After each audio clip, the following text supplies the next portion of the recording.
In this tutorial, I'll be going through SEO for beginners, and I'll be using Yoast Seo to optimize a WordPress website. But let's say if you're using Shopify or another content management system, you can still use this guide, but you just have to follow the same principles and find out where you can actually edit the on-page SEO part for your website. Okay, so my name is Hogan, and I'm going to be going through the 5-step formula to rank on page number 1. So in stage 1, I'm going to be talking about understanding SEO, and stage 2 will be going through keyword research and also competition analysis. Then we'll be moving to stage 3, which is on-page optimization, and then stage 4, off-page optimization, and stage 5, analysis. Okay, so finally, I'll also give you some actionable tips and advice to also boost your rankings, right? So what can you actually use this guide for? So you can use this guide to optimize your own local website or a blog or e-commerce website and convert them to sales, or you can actually just use this guide for educational purposes, and maybe you can help clients, optimize their websites and charge monthly retainers. It's really up to you what you use this guide for, but this is a 1-hour tutorial, so maybe, grab a coffee or something like that. Right, so what is SEO, right? Search engine optimization. It basically means optimizing your website so it ranks on the search engines, for example, on Google and Bing and other things like that, right? So that you can actually get organic traffic to your website. So this is actually the best traffic source that you can get, because people are looking for exactly what you have to offer, right? So for example, if you're doing paid advertising on Facebook ads, I'm not saying that is bad. I'm just saying compared to that, this is something that you really need to focus on for your website or your business, right? Because if you're doing paid advertising, you're only guessing what they want, right? You're interrupting them. For example, they're watching TV and they're scrolling through their Facebook feed on their mobile during a advertisement on TV, but they're not really looking for a carpet cleaning service if that's what you're offering, right? They're in the mindset of, looking at what their friends are doing and stuff like that, right? They're not really looking for a carpet cleaning service because their carpet's clean already. But let's say, if you're ranking on Google and you're ranking for carpet cleaning in a specific location, people actually have that problem that wants to be solved, right? So people are actually looking for that solution and they want it urgently. Okay, if you're ranking there, then you're going to have a really good chance of converting those to sales, and there are thousands and thousands of people who are searching for exactly what you have to offer. And once you actually start ranking, then you get consistent visitors to your website for free, and all you need to do is maintain that. Okay, so I'm going to explain a little bit about how Google actually ranks your website. So the first thing they do, the most basic thing, is they scan your website. So let's look at this website here, Forbes Travel Guide. Okay, so how they scan your website is they look at your page's content. Does it actually have the keywords which the user is actually searching for? So Google's job is to provide the most relevant, most relevant answers to that user's search query, right? So whatever they're searching for, if they're searching for this Costa de Este Beach Resort, I think that's how you pronounce it, okay, then you better bet that that keyword should be on that page, right? So they actually look at the page source. So if you right click and view that page source, they look at the code here and whether or not the content is related to what the user is searching for. So that is the first step. Okay, the second step is, are other websites linking to you, right? So what that's going to tell Google is, is this website relevant, and also is this website a helpful resource? So normally when people actually link to a specific page, it means that page is sort of important. Okay, it gives that page what we call link juice, right? So for example, this Forbes Travel Guide, it's linking back to the hotel website, right? So if you actually click into that, then that's going to link to this hotel website, and that's basically going to tell Google that this website is quite trustworthy because Forbes is actually linking to it, right? So the second step is actually getting links to your website. So I'll be going through that, how to get links, later, but that is basically the main 2 factors that Google uses to calculate it, right? Then there are other things, which is the click-through rate. So the click-through rate is, for example, if we actually go to Google and let's just do maybe best hotels in Bali. Okay, if you're actually searching for best hotels to Bali, then when people are browsing that, like for example, if I'm a user or a customer and I'm scrolling through the results here and I don't click on these two results, okay, I click on this result because basically the title here and also the description is much more sort of clickable, and these two get clicked less, okay, because they haven't optimized their title, they haven't optimized their description. So this one's going to get a higher click-through rate, so more people are going to click through it. Less people are going to click through to these websites. Okay, that will mean a low click-through rate. So Google takes that into consideration as well. So we'll be going through how to optimize those settings later. But basically, user experience is another factor. So how long someone actually spends on your website. So how long does the actual user spend browsing this website will actually tell a lot to Google whether or not this website is a valuable resource. Okay, so if people click onto your website and they look at it and you have some really bad picture or really bad layout and content, people are going to click off that website and Google is going to know that website is not a good website and they're not going to rank you, right? So it's really important to take that into consideration. Another factor is the speed of the website. So if your website takes longer than I think 3 or 4 seconds to load, people are going to click off your website. Another factor is mobile friendliness. So it's really important to have a mobile friendly website, and you can check your mobile friendliness on a page called, I think, responsinator.com. So you can plug in this URL, for example, this hotel URL, plug it into here, and then click on go, and basically you can see if it's mobile responsive or not. Okay. So basically they take everything into consideration. So your goal is to make your website the best you can for the user. So make the user happy and solve a problem and give amazing value, and then basically you'll get ranked. Okay. So it's also really important to understand that Google makes most of its money from AdWords.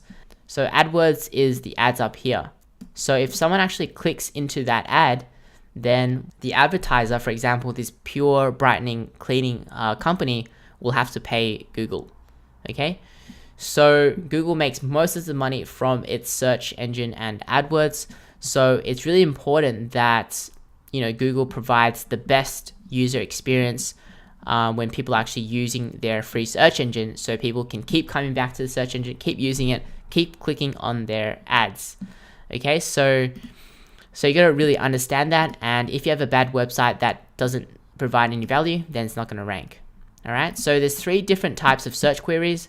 Informational, so what that means is people are looking for an answer to a question. So for example, you might be looking on how to make money or how to do SEO, how to lose weight. Those are informational types of keywords.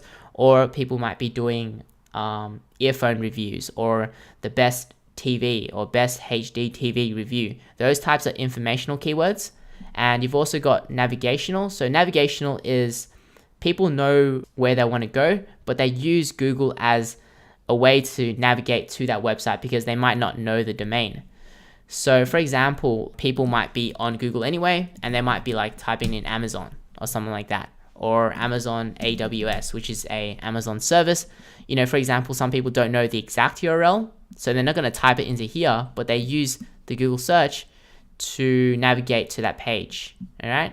And then there is the transactional types of keywords. So people are looking to buy something or spend money. For example, carpet cleaning in a specific location.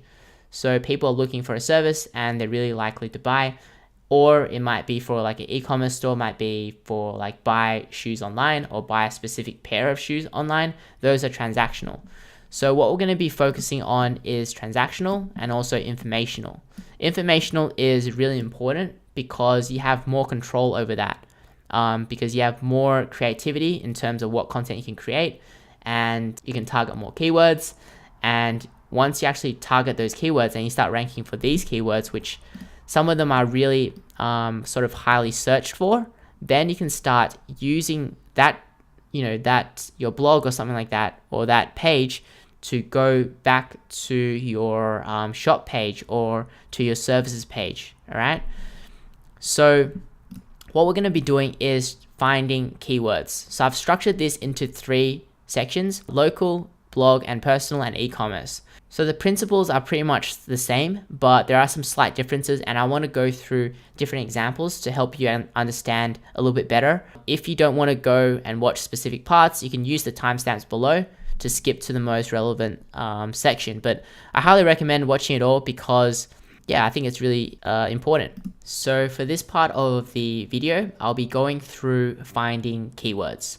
So the basics of finding a good keyword is that you want to find a keyword which is sort of related or really relevant to what you actually have to offer, right? You don't want to rank for something that you don't actually provide. So let's say, for example, you're selling organic coffee beans, then you don't really want to, at least at first, rank for a broad term, for example, like coffee, okay? Because when people are searching for coffee on Google, you know, they might be looking for definitions or, you know, all sorts of different things like you wouldn't know, right? But there are a lot of searches, but, you know, not many of them are looking for organic coffee beans. So it would be much easier for you to rank your website, and also you'll convert higher. Also, you'll probably have less competition, and you actually satisfy the visitor if you actually target what you have to offer. Okay, so once you actually get some results, it's going to build your confidence up with SEO, and then you're going to be able to dominate. So I'm going to actually go through a example. So I'm going to do a local carpet cleaning business as an example to show you sort of everything that I do to find the keywords. Okay, so for example, like all the tools and everything, I'll show you everything right now. Okay, so what I normally do is I'll probably write it down on a piece of paper. In this case, I'm just going to type it out. So this is a carpet cleaning business. So for me, I would sort of put myself in the shoes of the customer. Okay, what would they be searching for after they just spilt, you know, coffee on their carpet? You know, they'll probably search for like carpet cleaners in Melbourne, or they might search, you know, carpet cleaning in Melbourne, and they might even search for how to remove coffee stain from carpet. Okay, so these 2 keywords are highly transactional. This one is more informational, so people are looking for a how-to. Okay, so based on your seed keywords, what I would do is I would copy the keyword and then go to Google, okay, and then just paste that in and then do a Google search. So what we're going to do now is basically get some more keyword ideas, and we can do that by just looking at our competitors' websites and see what they're actually ranking for. So I'm going to open the first result here, and maybe we'll go with this one here, carpet cleaning Melbourne. So let's take 2 examples. So when we're actually looking at the website here, you can just go to the top part of the website here, and normally they'll have services. Okay, so if you actually see here, these are all the keywords that they're targeting, their main keywords. Okay, so it's really easy to see. So if you go back to this one here, a different website, you can also hover on the services and you can see the keywords that they're targeting. So they're targeting carpet cleaning, duct cleaning, tile and grout cleaning. Basically, this is going to give you some more ideas. Like if you're new to the industry, this is going to give you a lot of different ideas of what people are actually searching for. And what I'll do is probably just look at all the services and then put them on a notepad or something like that. So I would do, let's say, this one, tile and grout cleaning. And then we'll do this one as well. Okay, so obviously type out the ones that you will provide as well. Okay, so I'm not going to type out all of these ones. That is what I'll do to generate some keyword ideas of what pages that should I create for my business, and what keywords should I target.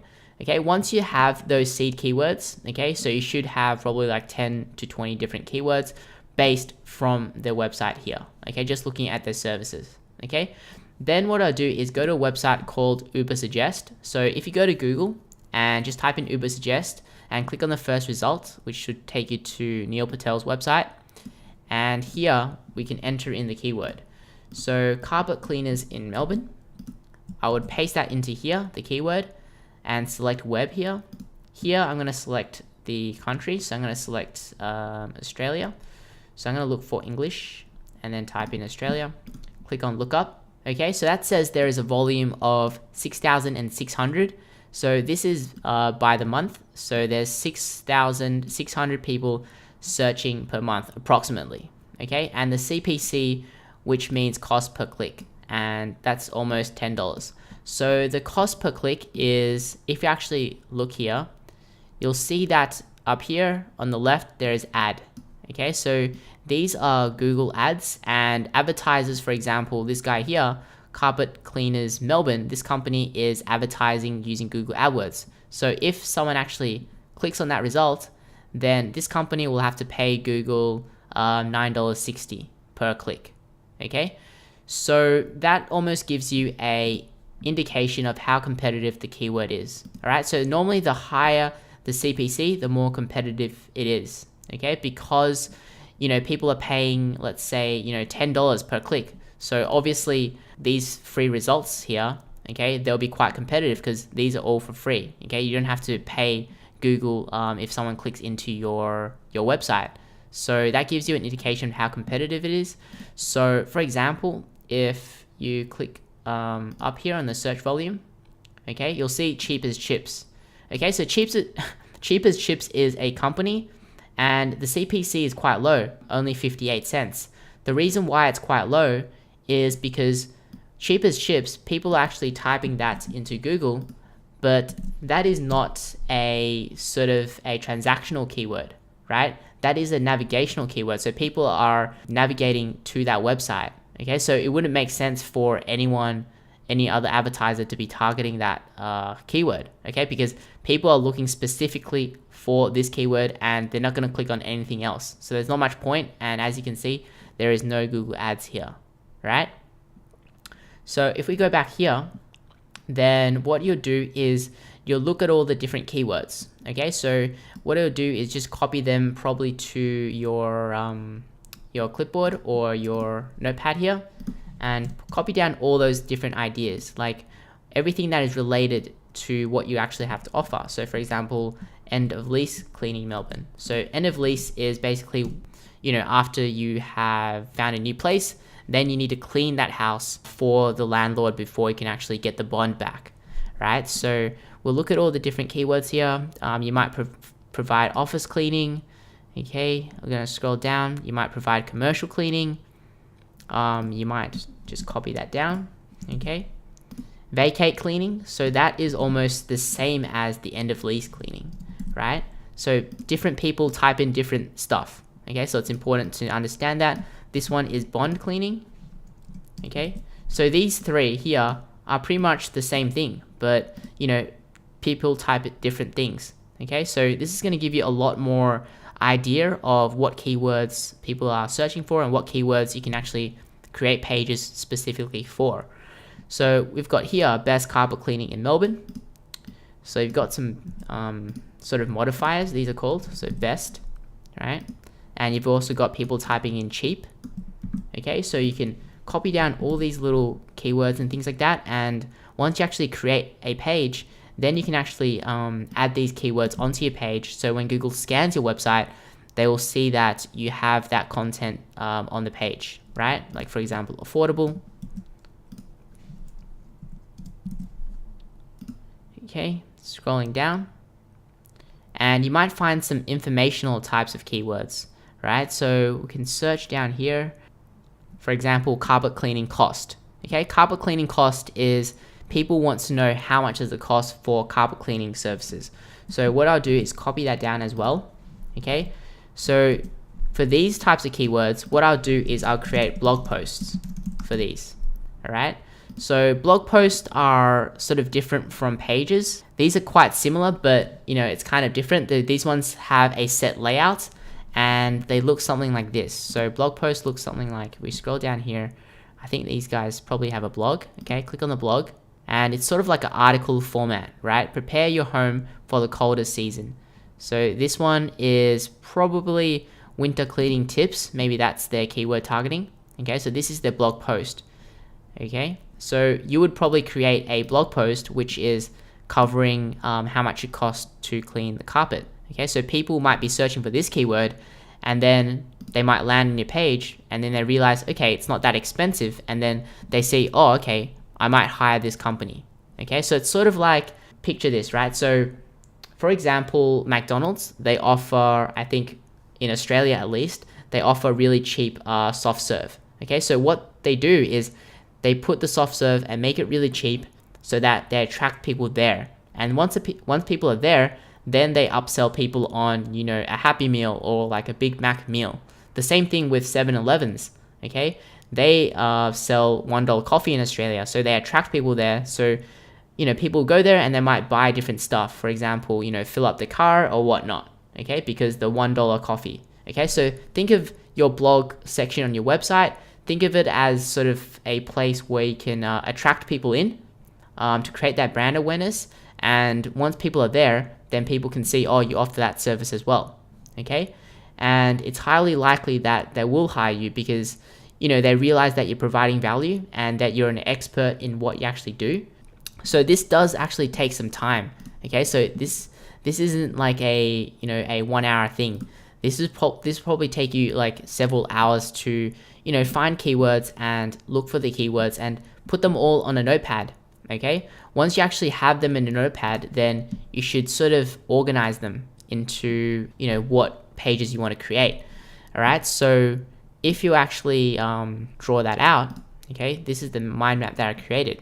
So for example, on my homepage, I'm going to target carpet cleaners Melbourne as my primary keyword. My secondary keyword is the same one, but it has in Melbourne in there. Okay, so what you normally want to do for each page, you want to target one primary keyword, okay, and one secondary one, but it should be like very similar. Okay, you might have a, you know, modifier in there or something like in or cheap or affordable, anything like that. Okay, so this one might be, primary keyword might be tile cleaning Melbourne, secondary might be tile cleaning in Melbourne. Okay, you don't want to confuse Google and target, you know, all sorts of keywords on one specific page. And it's also important because if you actually target, let's say, go to this website here, let's go to tile and grout cleaning. Okay, when people are searching for tile and grout cleaning, they're looking for tile and grout cleaning. Okay, so you should have images of, you know, tiles and stuff like that. So, you know, as you can see, they have a video there and they have content related to what that, you know, that user is actually searching for.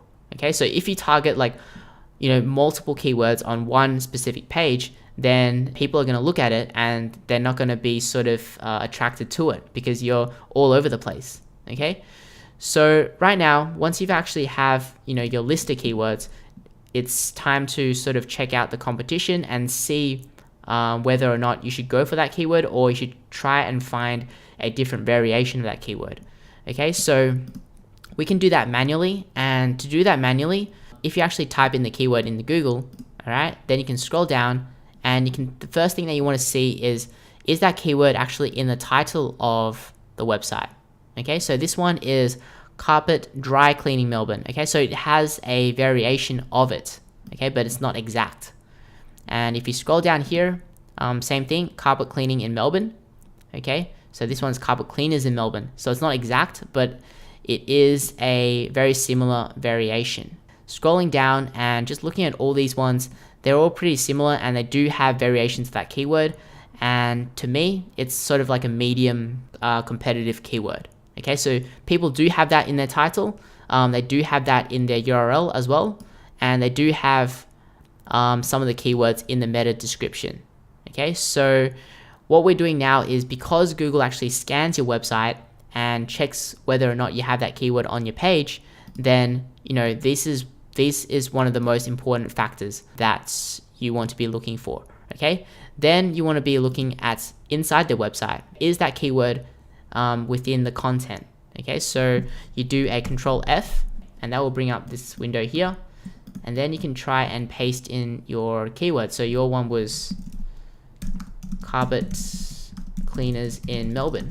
Okay, so that's not on the page, so that basically means that you have a opportunity there.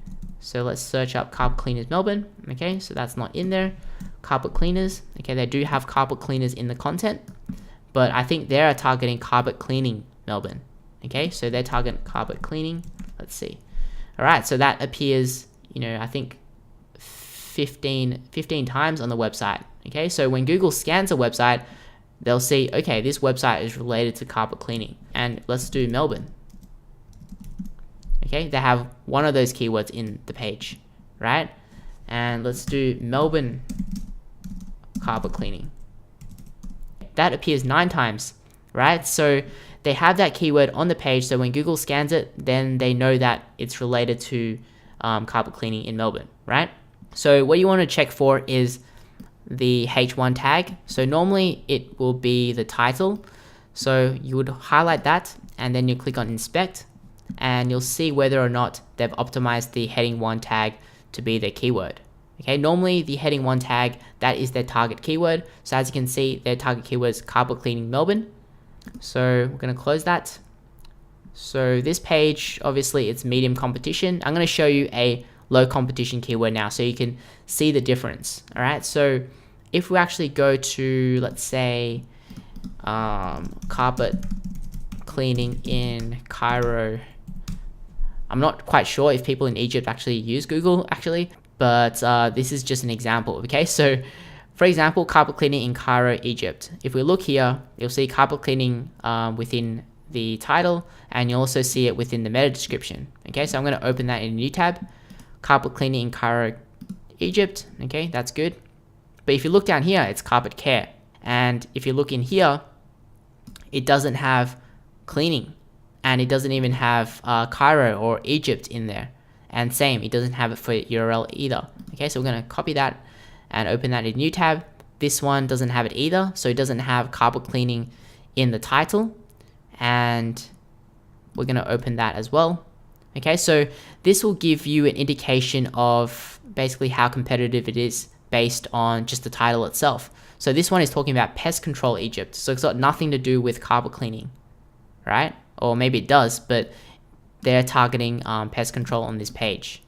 Okay, so to me, that looks like a low competition keyword in Cairo, Egypt. So if we look at the page here, then you'll do a control find, carpet cleaning. Okay, so it appears 2 times, it's not too bad. And let's search up Cairo. Okay, so it doesn't have Cairo in there. Okay, so as you can see, this website's kind of old as well. Okay, scrolling down. Okay, this page is quite old. And if you do control find, carpet cleaning, okay, it appears 5 times. Okay, let's check the heading 1 tag, or it might not be a heading 1 tag. Okay, so as you can see, that's not encapsulated in the H1 tag. So they haven't optimized this page a lot. And as you can see, it's quite old as well. This one here, okay, I don't think that is any good. This one here, I think is a manufacturer of carpets, okay, rather than a specific carpet cleaning service.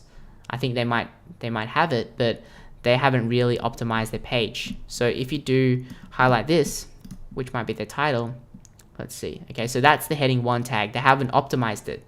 Okay, they have just put home as the H1 tag. So when Google scans that website, then it's gonna tell Google that, it just says home. Okay, so this one is a low competition keyword in Cairo, Egypt, but a medium competition in Melbourne, Australia. All right, so what you can also do is you can also download a Chrome extension. So you can search up Mozbar Chrome, and what you're doing now is a navigational keyword search. Okay, so here it should be the top result. Click into it, and then you can actually add that to Chrome and then sign up for a free account. Okay, once you've done that and it's activated, then you can actually turn that on, and then we're going to do a refresh. Okay, so this is going to give you a PA and a DA. So a DA stands for domain authority, PA stands for page authority. So the higher it is, the harder it is for you to actually rank. Okay, so this one is, medium competition. It has a domain authority of around 20 to 30. If we actually do the same for the Egypt one, you'll see that the page authority here is 6 and domain authority is 7. So you could probably rank for this keyword in Egypt for probably in a week or so. But this one here, it will probably take you a few months, okay, at least. So if we search for a high competition keyword, for example, let's say how to lose weight. Okay, scrolling down, you'll see that the PA and the DA will be higher. So as you can see, the PA is 55, DA is 82. Okay, the DA is 62 here. And if you scroll down to rank in the top 10, you'll have to have a minimum of at least 30. So this one will take you a lot longer to actually rank for, right? So you can do that for each of these keywords here. Okay, so it's going to take some time, obviously, and sometimes, you might just use the same keyword as what your competitors are using, okay? Because, you can't really vary it too much. I mean, like, for example, end of lease cleaning is just end of lease cleaning, right? You can't really change it too much because you can't change it to something that, people aren't searching for.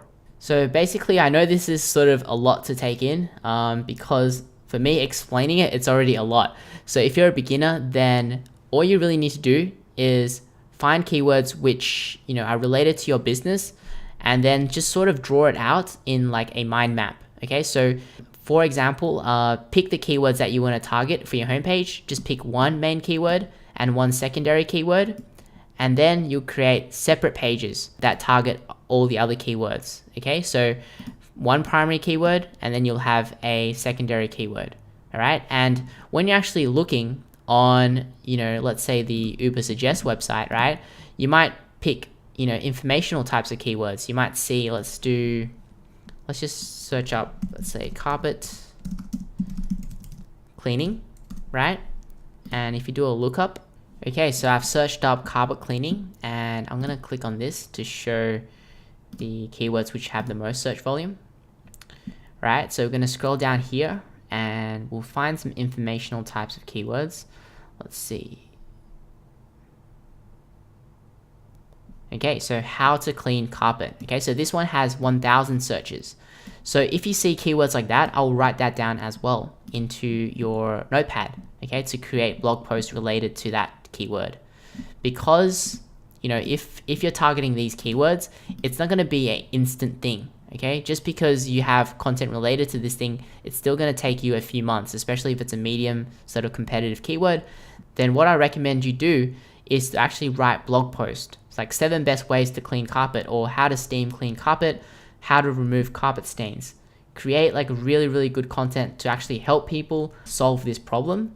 And people might be reading it, and then they might realize, okay, it takes so much work, they need to buy this and that, they'll rather hire you.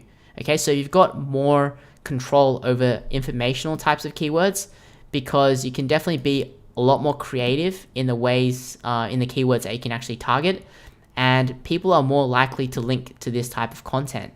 So to get links to, let's say, to your homepage or to these pages here, it's going to be a lot harder. I mean, you can get links from, let's say, like a directory website, but if you're trying to get links from, like, let's say a blog or something like that, it's a little bit harder, because you're not really providing that much value to the blog users, right? But this type of content is a lot easier for people to link to, and that is going to build up your link profile, okay? And in turn, and over time, it's going to start ranking for these keywords, and in turn, your homepage will start ranking for these more competitive types of keywords.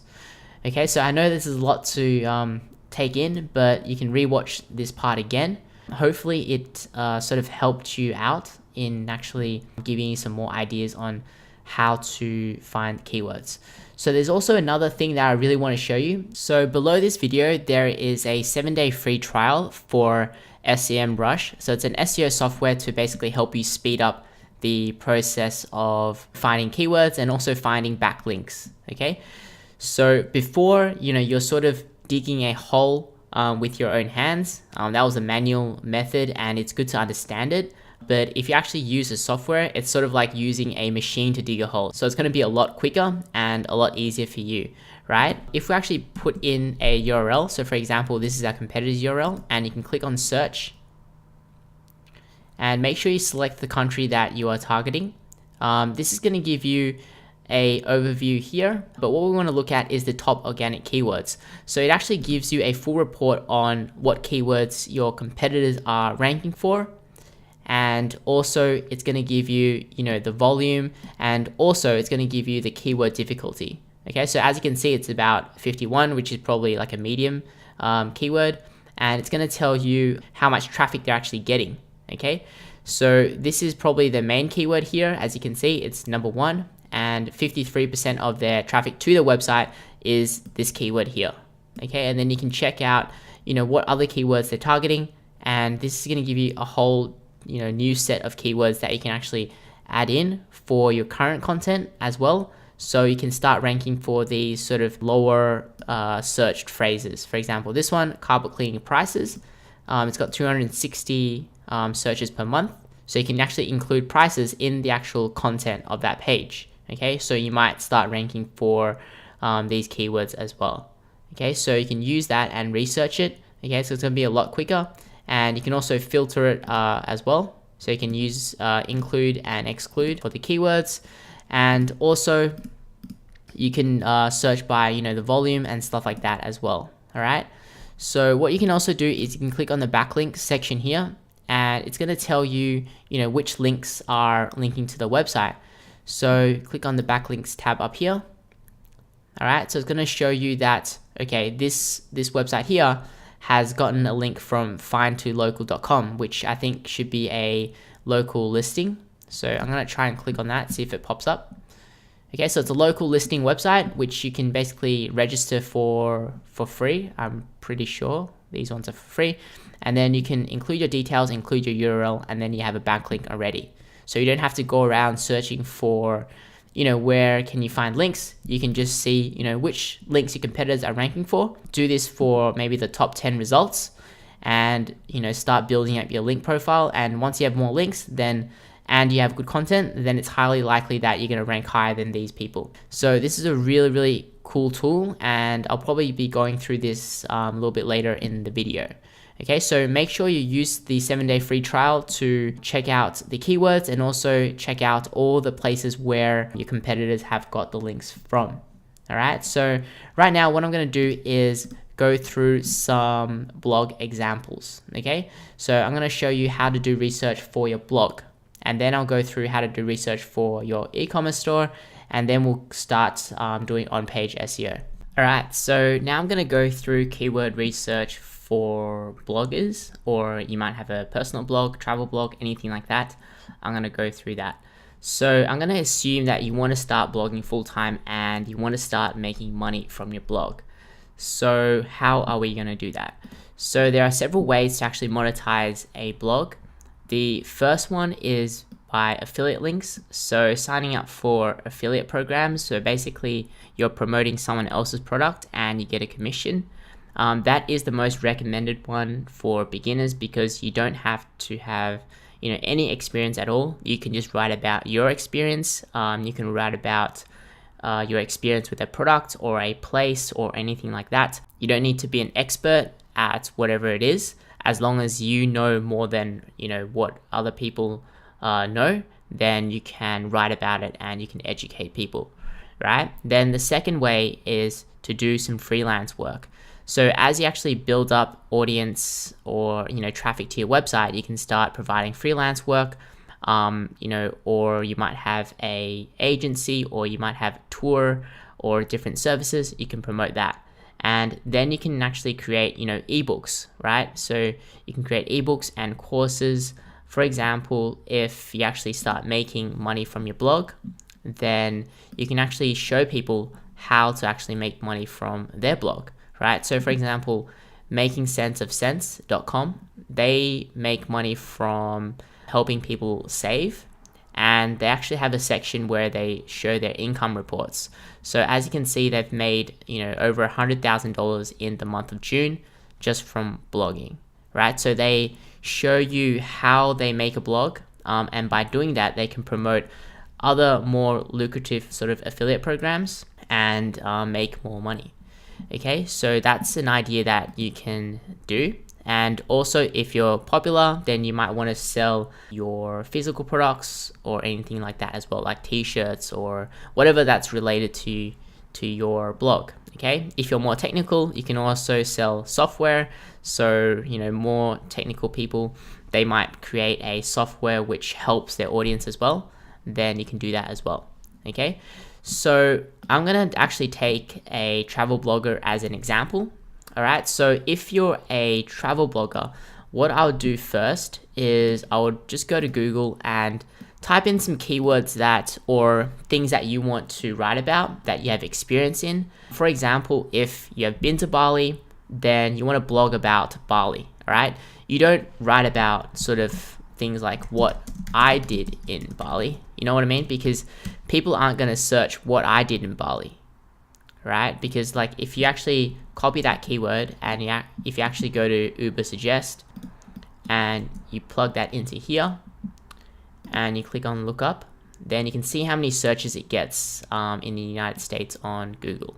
Okay, so it's not showing up here because there's not enough searches for it.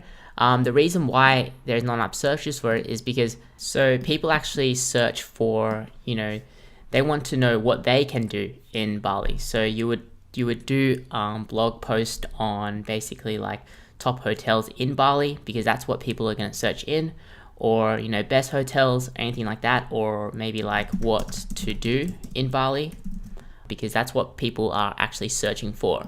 Okay, once you actually have an audience, then you can write stuff like your what I did in Bali and things like that. Because you don't have an audience yet, then you want to get an audience first by creating articles which people are searching for. All right, so you can target so many different things here, and when you actually type it in here, these are some of the things that people are actually searching for. Okay, so these are some of the titles that you can create an article on, and if you actually scroll down, there's some here as well, right? So what you can do is you can copy the keywords ideas into here, go to Uber Suggest. Okay, so you can just Google that and click on look up, and you'll see that there is about 1,900 searches in the United States. Okay, and if you actually go to search volume here, you can see the monthly searches. So for example, where is Bali, Bali hotels, things to do in Bali. Okay, and the CPC stands for cost per click. Okay, so these are AdWord campaigns. Okay, so for this company here, if anyone clicks into the website, they'll have to pay Google, let's say that was the example. Okay, for example, Bali hotels, they have to pay Google $2.65 per click. So that gives you an indication of how competitive the keyword is. The higher it is, then probably the more competitive the keyword. Okay, because the reason for that is because these results here ranking are organic. Okay, so they're free. So anytime someone clicks into that, you don't have to pay Google, right? So obviously the more expensive the CPC is here, then people want to rank highly here. Okay, because these will be highly converting keywords. Okay, so by that I mean like if someone clicks into it, then they're really likely to make a purchase, right? So if we actually minimize that, so what we do is we're going to actually click into a blog and see basically how they actually monetize, right? So one of the blogs that, let's just do things to do in Bali. Okay, obviously these are the top websites here, TripAdvisor. So it's going to be hard to outrank some of these websites here, but let's click into maybe one of a blog. Scrolling down, and you can look on the second page as well. So we want to look at other blogs who are, making money as well. So let's just have a look. Okay, look at how they're making money. So you can have a look. Let's click on one of these things. Okay, so this isn't really like a blog or anything like that. It's more of I guess it is a blog, but it's more of a sort of like a directory sort of website. Okay, if we actually Santorini Dave.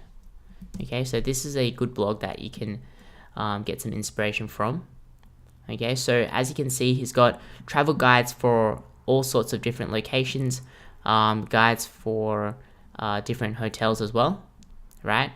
And let's click on all destinations, and let's click on Bali. Okay, let's click on best hotels, and then here, if you scroll down, right, and if you look at the links, okay, so for example, this one is linking to booking.com, and if you look at the bottom left, okay, you'll see that it has the URL and it has AID equals 346426, and that is an affiliate ID. So if someone clicks in that and makes a booking for a hotel, then this website owner will get a commission, right? So as you can see, he has affiliate links everywhere basically. So if you scroll down over here, this is also an affiliate link. So he lists the top hotels and then he has an affiliate link. So what you can do is you can open that up and you can see which website it is. So booking.com. Okay, normally they'll have an affiliate program on the really bottom. So perhaps let's have a look.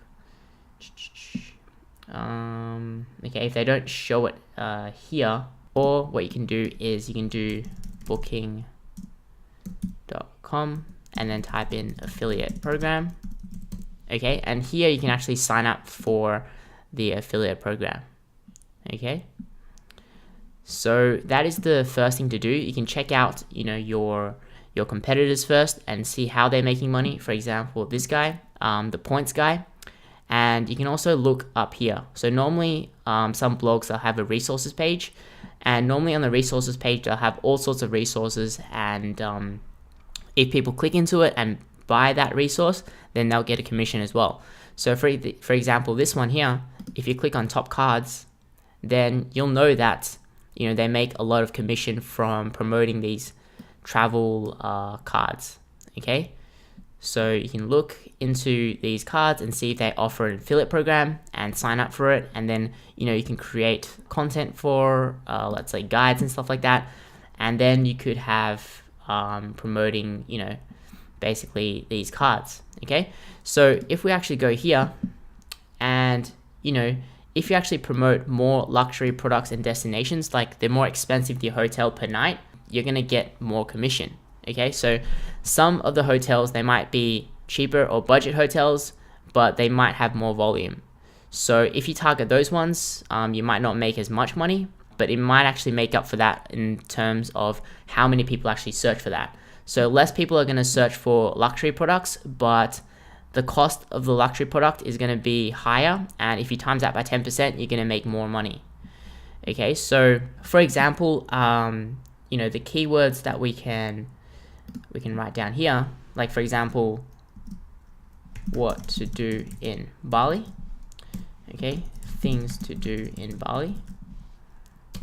Right, so if you actually copy that and we actually go to the Uber suggest, okay, what to do in Bali, and you can have a look. Okay, CPC is 0.7, it's not that high. The competition isn't that high either. Okay, so here you can actually get different ideas for what to actually write about. Okay, so also best time to visit in Bali, best hotels in Bali, all sorts of things like that. So what you can do is now you need to determine, okay, which keyword should you write about. Okay, we need to look at the competition first. So how do we do that? Right, the first thing that you want to do is check whether or not the keyword that you put in here is in the title of the website. Okay, so as you can see, things to do in Bali, that is all in the title. Okay, things to do in Bali. Yes, that's in the title. And you can see whether or not, the keywords are also in the meta description. Okay, because Google actually scans people's websites to see whether or not, the content is actually related. And it's going to be a huge indicator if, their title is that keyword there, and also it's in the meta description, and whether or not, it's in the content itself. Okay, so then what you do is click into the content, and what you do is do a Control F, and you can just do a Control paste that keyword in, and you can see how many times that keyword appears on the page. Okay, so you can see whether or not, are they targeting this keyword. So as you can see, it appears 4 times. Okay, and the title here normally is the heading 1 tag. So you can right click and inspect, and you can see that they have, SEO optimized their website. Okay, so you can take a look at all the results here, and most of these keywords are medium competition in my opinion, because they have it in their title already.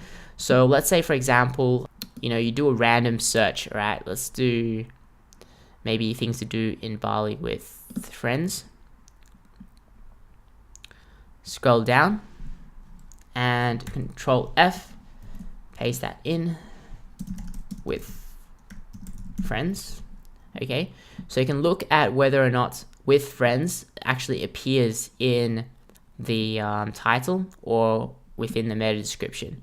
So as you can see, it doesn't really appear there, and also in the content it probably doesn't really appear as well. So that will be a lower competition keyword, but I don't think that many people actually will actually search for something like that. So you can actually do a check here. What you probably want to do is you want to have a decent search for blog keywords. So at least 1,000 searches per month, I'd say.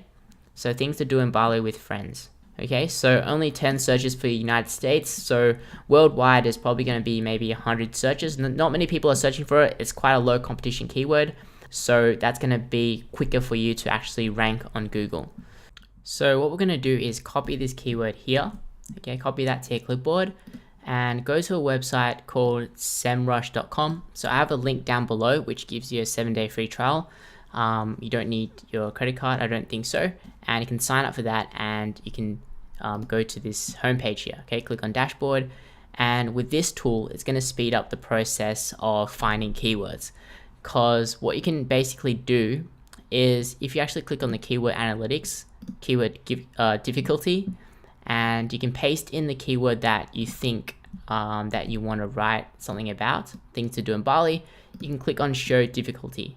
Okay, so that's going to give you an actual difficulty to actually rank in the organic search, rather than the information here, which gives you the CPC competition, which is the AdWords competition. Okay, so AdWords competition is an indicator, but this one will give you a sort of a more accurate answer of how difficult it is to actually rank that keyword, right? So 70% would be sort of medium high, and I personally think honestly that would take you more than 12 months to rank for things to do in Bali. So this is more of a longer term keyword to actually rank for on your blog. So these keywords have quite a high search volume. Okay, so this is only just for United States Google. All right, so there are obviously other countries as well. So this keyword will have quite a lot of searches worldwide. So that's why it's sort of difficult. Okay, so so what keywords should you target in the short term?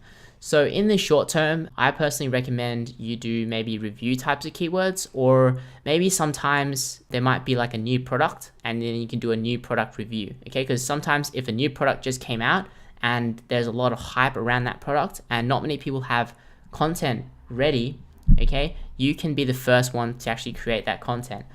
So an example of a review would be, let's say you go to TripAdvisor. Okay, so if you were a travel blogger and you travel to Bali a lot like that, then you click on the traveler ranked section here, and this will give you a ranking of the top sort of hotels in Bali, right? So these are the top hotels in Bali, and a lot of people are probably searching around, reading the reviews and stuff like that. And what they'll do is, they probably copy this Viceroy Bali, and they might, search that up on Google. So they might do a review. Okay, so these keywords normally don't have that many people actually targeting. So there are 2 people targeting this, blogs, and the other ones, I think, maybe, directory sort of websites like TripAdvisor and stuff like that. So these keywords here get less searches, but they'll rank quicker. Okay, so all you really need to do is create article which gives more value than this one here and this one here, and it'll be quicker to actually rank for. So when I actually did a search in the Uber suggest, it didn't actually give the data here because I don't think, it doesn't pull that in. Okay, so you can actually go to Google Keyword Planner, but you actually need to have an active campaign, I believe, so that it actually show you how many searches it actually gets, right? So it gets around 50 searches per month. So obviously there are other related keywords, so you might get over 100 searches per month for that keyword. Okay, so it's not going to get that many searches, but it's going to rank a lot quicker. Okay, and if you are a affiliate, like for example, I'm pretty sure that they probably have affiliate links in the article. Okay, some don't. Okay, but you can have an affiliate link to the booking website. Okay, so sometimes, for example, if you link it here to TripAdvisor, then you can get a commission for that. Okay, so that might be one of your short-term keywords.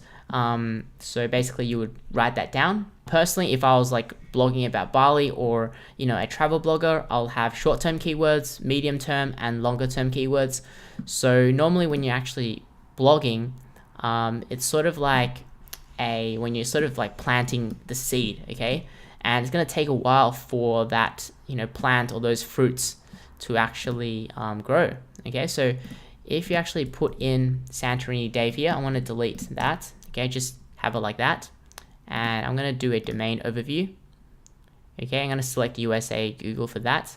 You'll see that they have an organic search traffic cost of almost $300,000. So if they were actually to pay for Google AdWords, it would cost about $300,000 per month. So as you can see, they started their blog, in 2013, and after a while, only I think in 2018 they started to grow like a lot. Okay, so they might have learnt SEO. They might have learnt that writing articles about themselves didn't work. They might have targeted more different locations, expanded on things like that. And here you can actually see the keywords they're actually ranking for. So you can click on view report, so you can see which keywords they're actually ranking for. You don't have to do it manually. Okay, so it's going to give you a ton of different ideas here. You can click on the keyword difficulty, sort by that. Okay, and you can also use the advanced filters here as well. So click on advanced filters, so you can do for example, search volume. Okay, so it's only going to show keywords which have more than 1,000 searches per month. Click on apply, or you could actually filter this by keyword difficulty as well. So keyword difficulty greater or less than, less than 50, and then you can apply. You can also add more filters on top of that filter. Okay, so you can see also which pages are ranking. So for example, Mykonos nightlife here, this keyword here gets 50 searches per month. You can click into here and you can see their article. Okay, so when you're actually creating a blog post, okay, you want to create the most thorough blog post that you can for that specific keyword. Okay, so imagine that I think a lot of people imagine blogging or online business, it's different from offline businesses, but it's actually the same, right? The more value you provide, the more money that you're going to make, right? So for example, if you were to open a restaurant in this specific area, okay, there are already 10 restaurants which have this large fried rice for $10, and here is you. So you want to sell this fried rice for $10, but your content is like very thin, so you have like not very in-depth content, and you think you want to rank, like it's not going to work, right? So you're going to have to provide more value. So you're going to have a bigger fried rice here and perhaps even sell it for cheaper.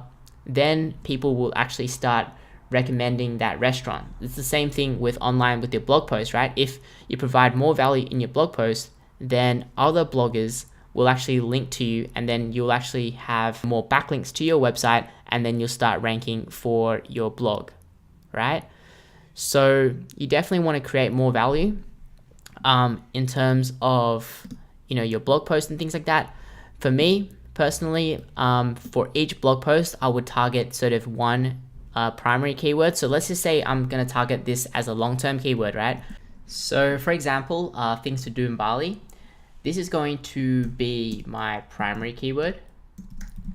So normally for one blog post, I'll target one primary keyword and one secondary. So secondary keyword will be something very, very similar. So things to do in Bali, Indonesia. Okay, so this is the second. And then what you do is you'd write the blog post. Okay, so this could be a list or whatever it is.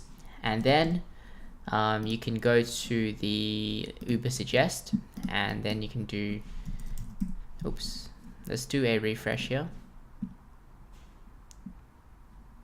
And then you can do things to do in Bali. Okay, click on lookup. So what we're trying to do here is we're going to try and incorporate some of the related keywords all within one article. All right, so for example, best time to visit in Bali, is that related? Perhaps. Okay, so you could copy that.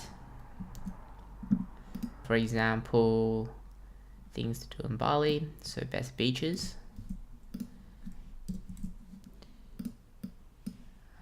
Let's see, best time.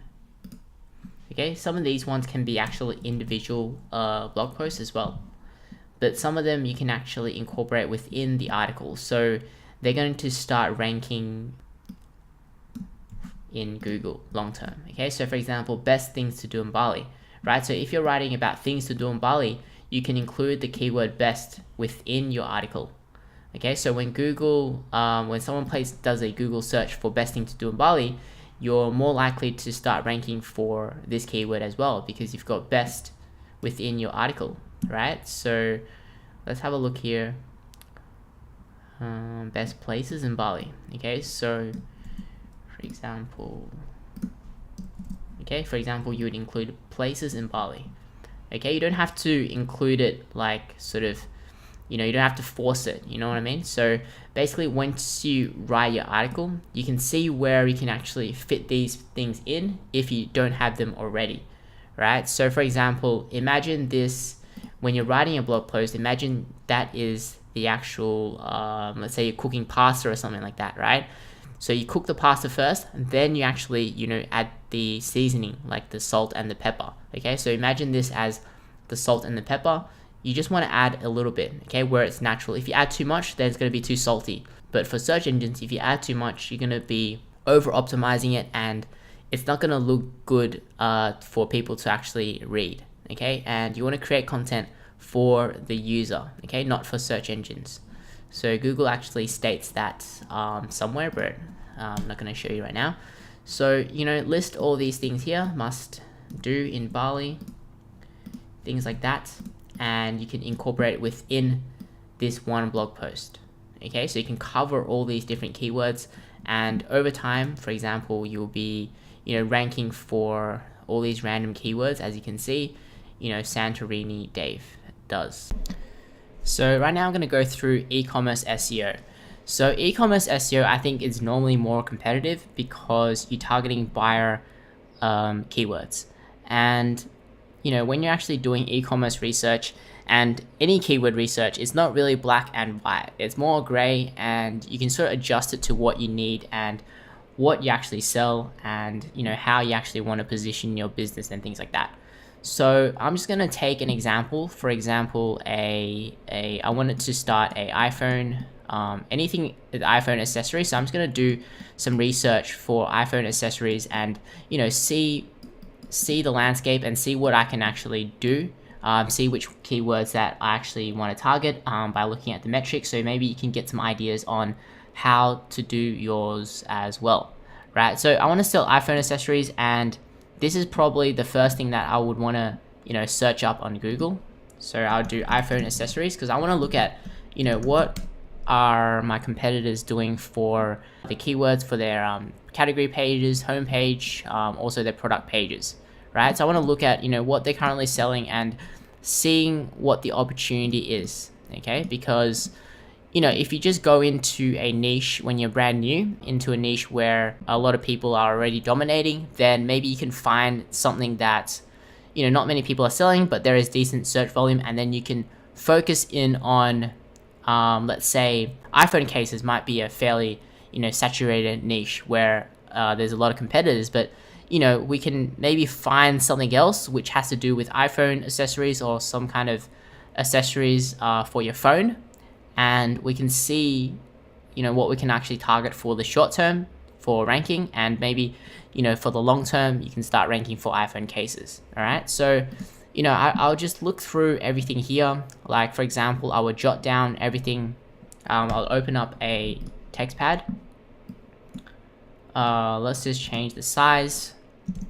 You know, phone cases, I'll just quickly write all these things down. Wired phone, chargers, you've got mounts, you got Bluetooth headsets. What else have we got? Yeah, I think that's all we need. Okay, so those are all the things that, you know, are related to what I want to sell. Okay, maybe I don't want to sell speakerphones, then I don't want to, you know, put that in. Okay, because it's not a product fit. Okay, so once we have that, then what we can do is we can copy that, and then we can go to Uber Suggest. So let's go to Uber Suggest. Okay, type that into Google. It's a free keyword tool. It's probably not, sometimes it doesn't work as well as Google Keyword Planner, but with Google Keyword Planner, you need to actually have an active account. So when you're actually doing keyword research, you want to start off locally or wherever you sell. Okay, so from experience, you know, if you're starting off an e-commerce store, you haven't started yet, I recommend starting off locally first and then expanding, because, you know, there are a lot of taxes, you know, customs and all those sort of things when you sell international. So, and you also get more preference in ranking as well. Okay, so we've got the keywords here, phone cases. What I want to do is maybe let's do iPhone mounts. Okay, so we get some keyword ideas to see, you know, what is the search volume for this specific keyword, and also maybe I can get some other ideas for the other things as well. Okay, because right now we want to do just a broad keyword research to see, you know, what categories are we going to target and things like that. So here, this is the search volume per month. CPC is cost per click. So for people who are advertising on AdWords, if people actually click into the AdWords result, then they have to pay Google $1.34. Okay, this gives an indication of how competitive the landscape is for organic search, but it's not a accurate one because this is for the competition for the AdWords. But normally if it's more expensive, then it would mean that the organic will be quite competitive, right? Because the organic search is free. Okay, so we're gonna search by the volume here. Generally what I look for is anything above, you know, 100 searches. Okay, it really depends on the niche, but it also depends on, you know, maybe sometimes you can actually, you know, put two keywords together, okay, and they all add up to about 1,000 searches. Okay, so, you know, sometimes when it's below that, then, you know, I might just take note of that and I might put the keyword into here, because, you know, when you're actually looking at all these keywords, you want to try and group them together, right? So for example, you know, you're looking at iPhone car holder. Okay, so let's have a look. iPhone car holder. You've got magnetic phone holder. So we want to sort of group these together. This one, just copy that. Phone mount for car. iPhone car holder. Do I have that already? Yep. We've also got iPhone car mount. We've also got iPhone mounts for cars. So I'm gonna go filter just with keywords which have iPhone in them. Okay, let's have a look. iPhone tripod mounts. iPhone mounts for tripods. Okay, so you can start looking at, you know, what products you can actually sell So we want to check the landscape for all these keywords. So iPhone mounts for tripod. We've also got mounting iPhone on tripod, iPhone car cradle. You sort of want to jot these down because you can actually use these keywords within sort of one page or one category. You just have to have that keyword within the description or the body of that page, so that when Google scans your page, then they can see that these keywords are related to what the user is searching for. So you can start ranking for long tail keywords. Okay, so here we've got so we've got specific models. Okay, so I might just do like 78X. Okay, let's have a look through here. Best car phone holder for car. Okay, sometimes when you see keywords like this, okay, these ones are more informational keywords, right? So informational, these are good for blog posts. Okay, and blog posts are important for your e-commerce store because you can drive more brand awareness to your store. Normally people would link to blog post, and there are quite a few keywords which have really high search volume as well, so you can build a lot of brand awareness, and you can actually use that blog post and link it back to your product. Okay, because normally people aren't going to link to your product directly, right? Unless you are a affiliate, and normally that might be a no follow link anyway. Normally people will link to like a resource sort of page. Okay, so what you can do is you can have that blog post and can get links for that blog post, and then you can transfer that link juice to your product pages. Okay, and over time it's going to help your overall site authority and help it actually rank, okay, for the more competitive keywords. So there's so many different keywords here. You want to jot them down and sort of get an idea. Okay, so I'm going to target, let's say, iPhone car holder. Okay, let's just start from the top, and you can actually just do a normal Google search. So I'm going to show you the manual method first. So you want to look through, and you want to do a Control F, paste that in. Okay, so to see how competitive it is, we can check the title. Like, do people actually include iPhone car holders in the title of the website? Okay, so not that many. Okay, but they do have different variations of that within their title and also their description. To me, it doesn't look that competitive. I'd say it would be a low to medium competitiveness, just from looking at the title, looking at the descriptions and things like that. I'm going to click into some of them, so you want to have a look as well. Okay, just have a little sneak peek. Okay, so this is more of a blog post. This one is a local website in Australia.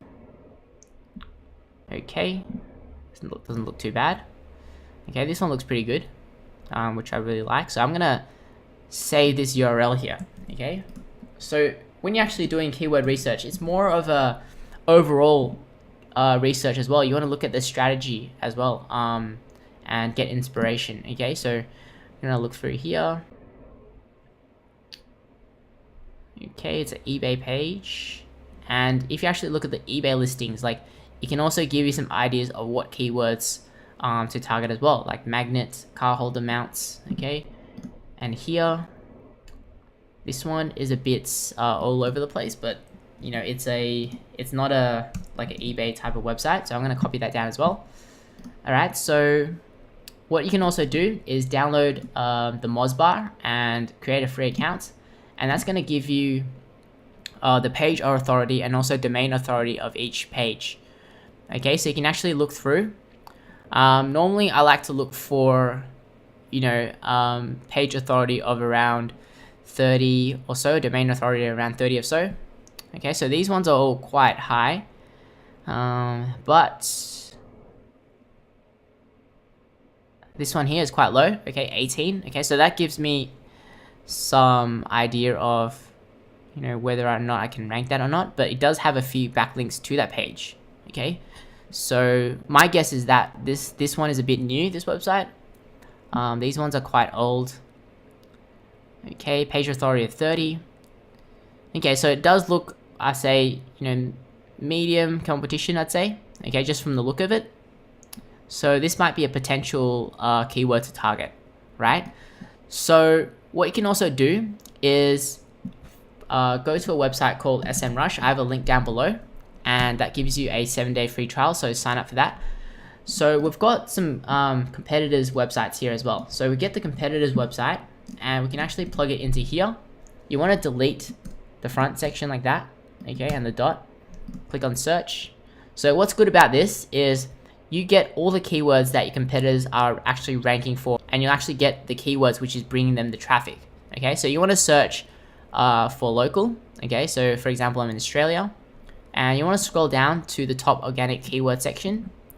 Click on view report, and you can see all the keywords that they're actually ranking for. So this is also going to give you even more ideas, right?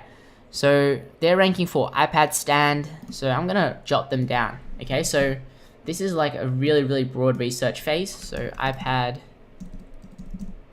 stand and iPhone tripod. Okay, so these ones are getting decent amount of searches, and it's getting quite a lot of traffic to those pages as well. So you've also got iPhone by mount. You've also got iPad car headrest mount here. Just try and copy that. Okay, and what you can actually do is you can actually see what page they actually have for these ones as well. So iPad stand, we're going to click into that. The iPhone tripod, okay, click into that as well. iPad tripod mount, okay, so I'm assuming that one actually links to the same URL. Okay, so those ones are both the same. Okay, you can look through here. Okay, so they're getting quite a lot of searches for the iPad car mounts and also the tripods. Okay, so it actually looks like they've actually thought about the SEO strategy in terms of ranking. Okay, because if you actually look at the website here, they actually target the keyword. They actually have one product page rather than having like a huge listing. And I think this is quite smart because, for example, this one here, this sells every single thing and you don't know which one to pick, right? It just looks way too confusing. But this one is very targeted, so I'm guessing this one will convert much higher, and you can create content targeting specific keywords, okay, within that. So by looking at that, okay, then what we can do is get the iPad stand, okay, and I like to use a tool called KW Finder. Okay, the link is also below as well. So as you can see, I've checked that out. Do a search for iPad stand, okay, in Australia. So it gives a ranking of 37 out of 100, which is still easy to rank. Okay, so that might be a potential, product that I want to manufacture, or a product that I want to source. Okay, because I can actually rank for that keyword. Sometimes you might want to target like iPad cases or iPhone cases. Those ones are probably more competitive. So you can still target those, but you just have to have a longer time perspective, right? So you can target these ones first for short to medium term, and then you can work on the more competitive ones like iPad cases and things like that. So for example, iPad stands, you sort of also want to jot down all the keywords as well, right? Like for example, iPad stand might be my primary keyword, okay? But within that article, you might want to include some secondary keywords as well, right? So secondary keywords might be, let's have a look. iPad stand, holder might be one. Maybe, iPad Pro, mini, Air 2. It depends. It really depends, because you want to figure out, do you actually want to have one iPad stand, or do you want to have an iPad stand for each model and target each model? So we have to look at that. Best. So you might include the keyword best within there somewhere. Let's have a look. You can also filter by search as well here. Okay, so let's just say that's one page. All right, so that's for one page. And what you can do is you can either create a category. Okay, so for example, okay, so you've got, let's say this is your home page, and you've got different categories here. So C for category. Okay, and what you can do is you can have the category called iPad stands. So this one might be iPad. And then within that category, you'll have different variations of that stand. Okay, so you might have a stand for the iPad Pro. So iPad Pro, you might have one for the Mini, or you might have one for the Air, or you could just have, for example, iPad stands as the product itself, like right here. Okay, and for example, right here, okay, iPad pivot stand, and it will actually suit sort of any iPad. Okay, because this one here, you just need to put that onto the thing. You just need to get the actual casing for it, and then you can fit it onto any one, right? So as you can see here on the back, okay, so you probably need a casing for that, and this stand here, it just connects to the back, so it can fit any iPad. So you can just target that as a, as a product itself. Okay, so it really depends on what strategy you want to do, but I like this strategy because, if you have, hundreds and hundreds of different products, it's going to be quite hard to write unique descriptions and to really beat the competition in terms of the content that you have on the page and also the sales page, because you got hundreds of descriptions to do. Okay, so let's go and look at iPhone car mounts. Okay, this one's really good as well. This one looks really good. Okay, so as you can see, they've got the case, and they've got the, I think that is a magnetic, probably. Okay, so it's a magnetic, so you can work on any iPhone. Okay, so as you can see, they've got content sections here targeting keywords. Okay, so for example, what I saw was, there's also different keywords here. For example, let's do iPad stands. Okay, iPad stands, and then do a lookup. Okay, it gets about 3,000 searches per month. Here, we're going to filter it by iPad stand. Go. Okay, so there's also iPad stands for bed. That's what people are searching for. iPad stand on bed, iPad stands for bed. Okay, so there's a lot of people who are looking for iPad stands for bed that they can use in bed, or iPad stand for a point of sale machine. So what you can actually do is you can have that within that product page as well. Okay, so iPad stand for point of sale, iPad stand for bed. Like, if your product can actually solve that need, so it can be used for a point of sale machine, or it can be used for bed, then you might want to target that as a whole entire page. Okay, so for example, here in your description here, you might have, you can use this in bed as well. Okay, and have a picture of someone using it in bed and having a description here. Okay, or you can target it individually. Okay, so let's just do a Google search. So iPad stands for bed. So you can click into the first results, have a look.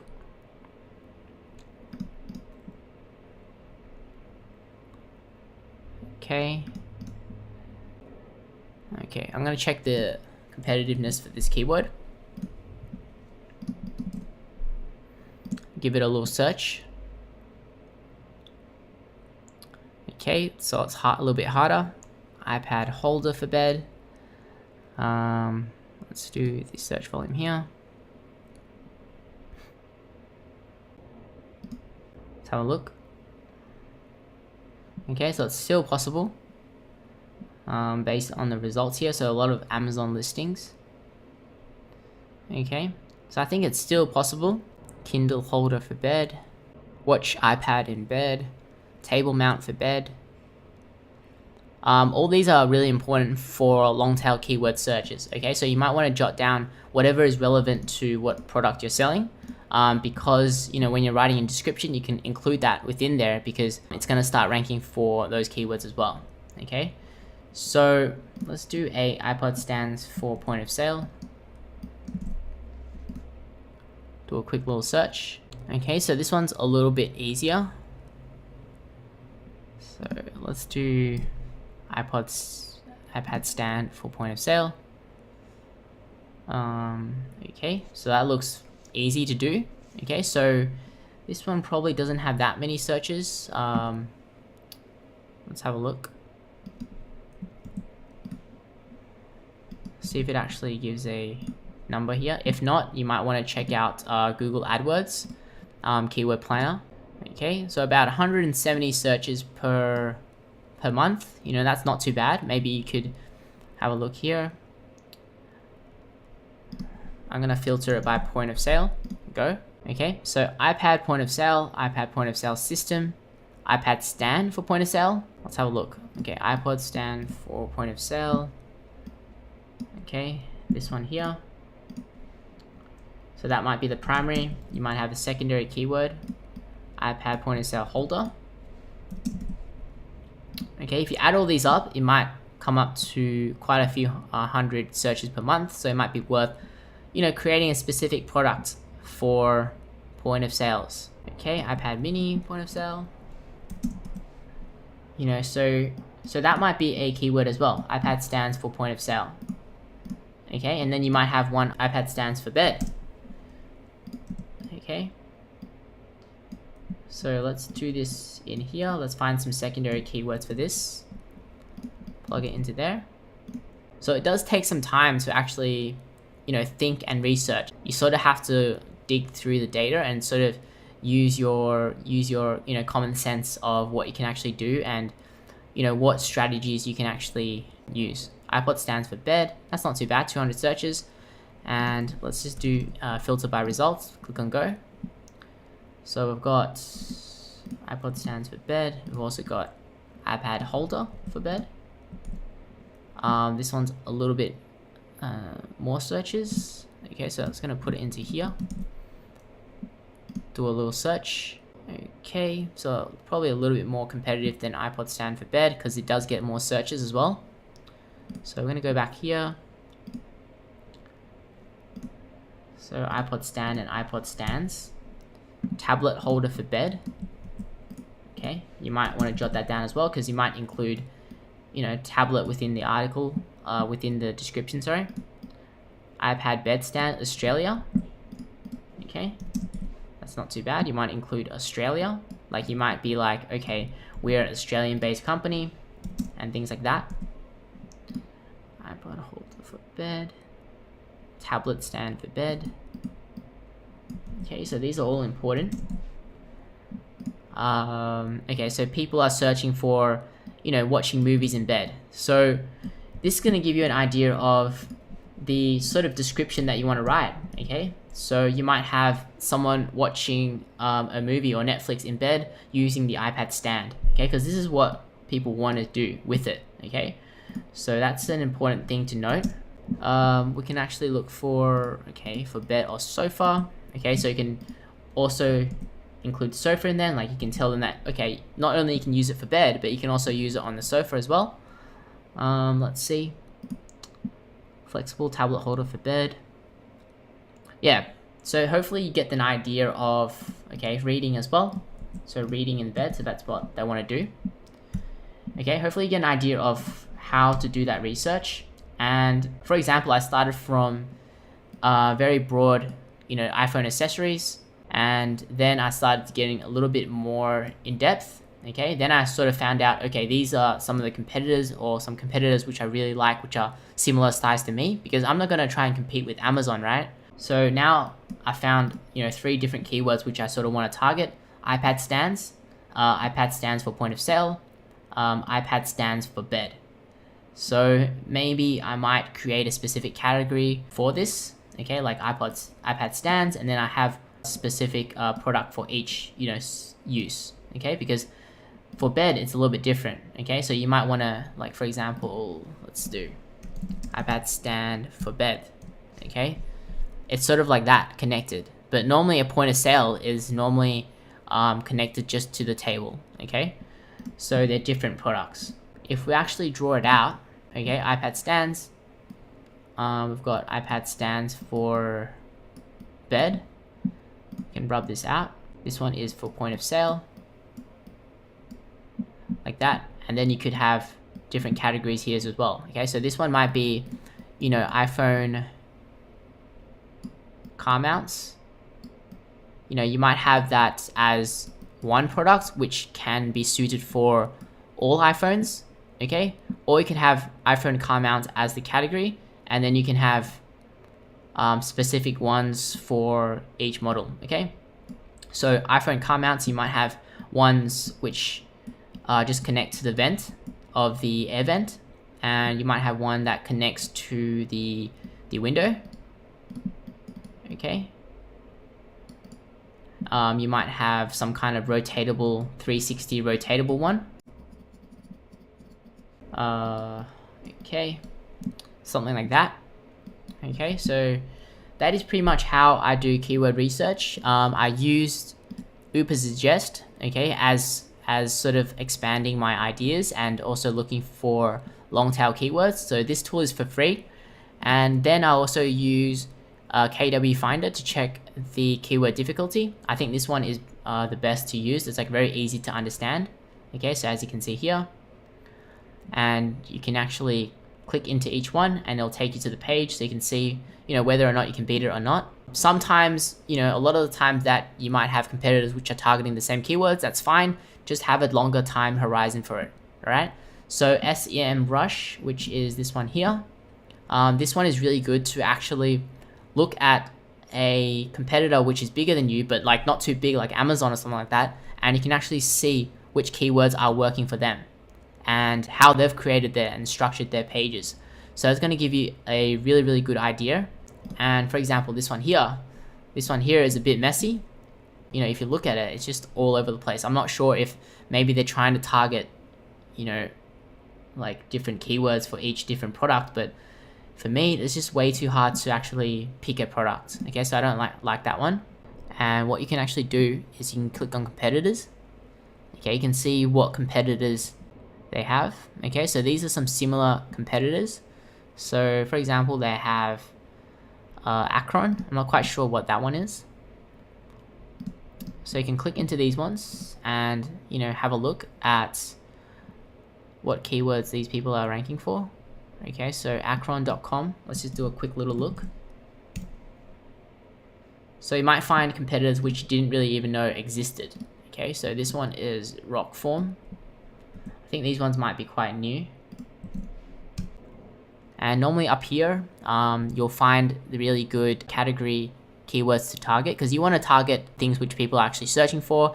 So normally people have already done that for you just by looking up here. You don't want to go random, okay? And you don't want to go and target keywords which is, you know, way too competitive, okay? You can, but you just have to have a longer time horizon, okay?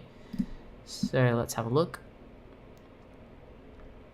Okay, so that's going to give you some more ideas of what you can actually target, and you can do keyword research for each of these different keywords, okay? And you sort of want to have a primary keyword, and then you sort of want to have several secondary keywords, and you sort of want to also look for things which people are searching for, so you can actually include that in the description, okay? So it's going to help you sell more, because people are looking to have an iPad stand in their bed so they can watch a movie, so you can show people watching a movie in bed or reading in bed, and that's going to help you convert and make sales. Okay, so that's pretty much it for e-commerce keyword research. The links are down below for the things I actually use. Now I'm going to be covering on-page SEO and actually how to use Yoast SEO and optimize your pages on page. Okay, so now I'm going to show you how to optimize your website using the keywords that we have found for our local website, our blogging website, and also for a e-commerce store. Okay, so the first thing that you'll need to do is, if you're using WordPress, is we need to actually download and install a plugin called Yoast. So you want to go back to the dashboard of your website and you want to click on plugins. Then what you want to do is you want to click on add new.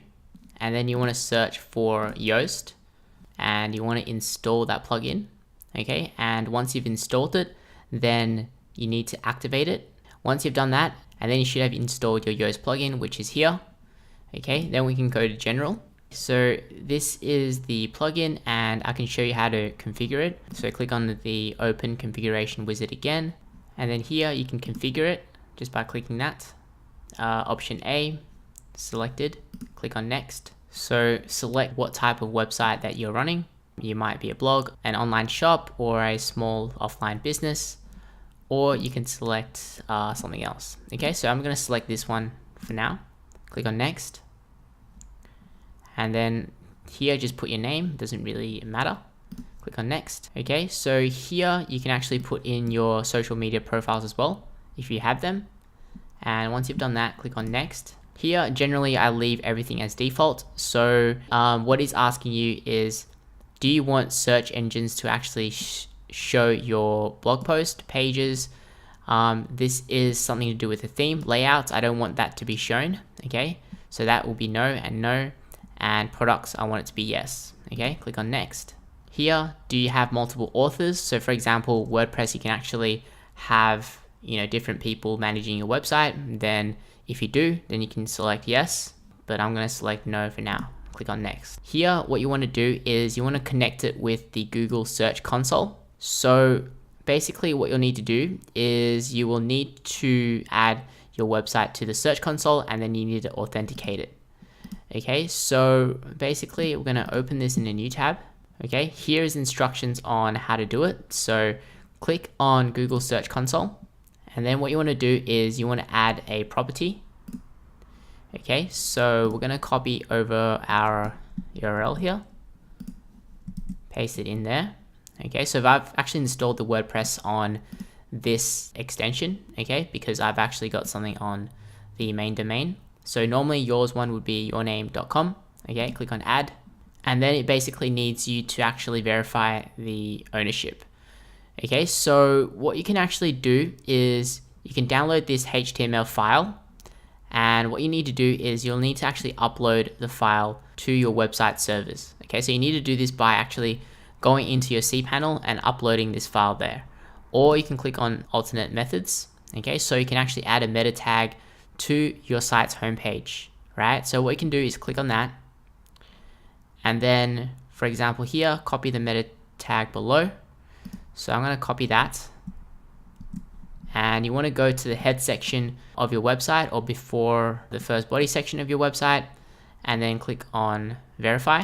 Okay, once you've actually done that, so what we're going to do is I'm actually going to go to my dashboard. So I'm going to copy that, open that in a new tab, head to the dashboard section, and what you want to do is, for example, my theme, and normally for most people's websites, you click on the theme settings, and normally in the theme settings you're able to actually add in the header code. Okay, so look for that wherever it is. Okay, and then you can go back here, copy that, and then you can paste that in. Okay, and then click on save, right? Or you'll have to go to, I think, appearance, and then you have to go to customize or editor. But when you actually do that and when you actually update the theme, it might actually override it, so you might need to create a child theme or something like that. So we can go to the header, I think, not quite sure because I normally just put it into there. Okay, so as you can see here, the head section here and here, I put in the code into there. Okay, so because I've already saved it in my theme settings, and it's going to appear here, but this is where you can paste it in for yourself if you don't have that actual section on your website. All right, when you've done that, then you can go to here and click on verify. Hopefully that has been verified, and then you can click on continue. So with your actual search console, it's going to take a while to update everything. Okay, so what it's going to do, it's also going to give you basically, you know, what keywords people are typing in to actually reach your website, so you can actually optimize your pages even more. Okay, select their profile, click on next. Here, your website name is going to be your brand name, so I'm going to call it logo for now. The title separator, this is basically, I mean, let's just go the iconic. Okay, so this is a e-commerce store. So this is the separator. So they use a line. Some websites they use lines. Some websites they use, let's say, maybe let's go to Apple and see what they use. Let's see. Okay, so for example, Wikipedia, they just use a dash. So it's really up to you. It doesn't really matter. Click on next. And here you can sign up for any updates or things like that. I'm not going to sign up, and then I'm going to click on next. Okay, here I'm going to click on next, and basically you've done the basic optimizations for it. Okay, so we're actually going to optimize it even further for each page. So we're going to close. So what we're going to do is optimize our home page. So I'm going to click on pages, and then I'm going to select my home page here. So I'm going to click into my home page. Okay, so right now I'm actually using the Themify builder. So you might be using a different theme, but you should have this Yoast section below when you actually scroll down here. So for example, my target keyword is going to be carpet cleaning in Melbourne. What you want to do is you want to edit that snippet. So you want to have your title as close as to the front as possible. Okay, sometimes it's not possible, especially if it's like a blog post. You know, if it is a blog post, then it doesn't really matter. You can have some keywords in front. But if it's like carpet cleaning in Melbourne and you can have it there, then have it in front, okay? Rather than having your brand name at the front. So that's what you want to do first, all right? So I put a separator here, and I also put fast same day service. So when you actually do an SEO title, you want people to actually click into it as well. So that's why I added fast same day service. You want to look at maybe the top 10. So let's do carpet cleaning in Melbourne. And you want to scroll through the results. Okay, so you don't really want the same as everyone else, because if it's the same, then you know, why are people going to click into your one? Okay, so I really like this one. Get a free pre-treatment. So it makes it sort of clickable. Okay, so it's going to give you a higher click-through rate, and in turn it's going to rank you higher. Okay, especially if people click into it and they actually stay for a long time, then it's going to increase your ranking. So you do want to put in something that, you know, people are going to click on. So for example, these ones here, 3 rooms for $56, that's really good. Okay, so we want to differentiate a little bit. My one is going to be fast same day service. And I used the keyword service as well because, you know, carpet cleaning services is also a keyword which also gets quite a few searches every month. This is my main keyword. Okay, so I want to include something that someone might search for and Google might start ranking me for. Okay, so here, for your meta description, you do want to include the keyword in here as well. It doesn't have to be exact, but you also want to make sure that this one is optimized for people to actually click into, right? So a good way to do it is if you actually go here, normally you'll see some Google AdWords up here, all right? So these ones are really, really optimized. So as you can see, you can take some inspiration from here. People have got free quotes, 40% off, it's free, things like that, call us.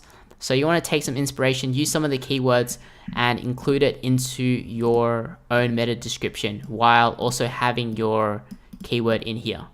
Okay, so that's really important.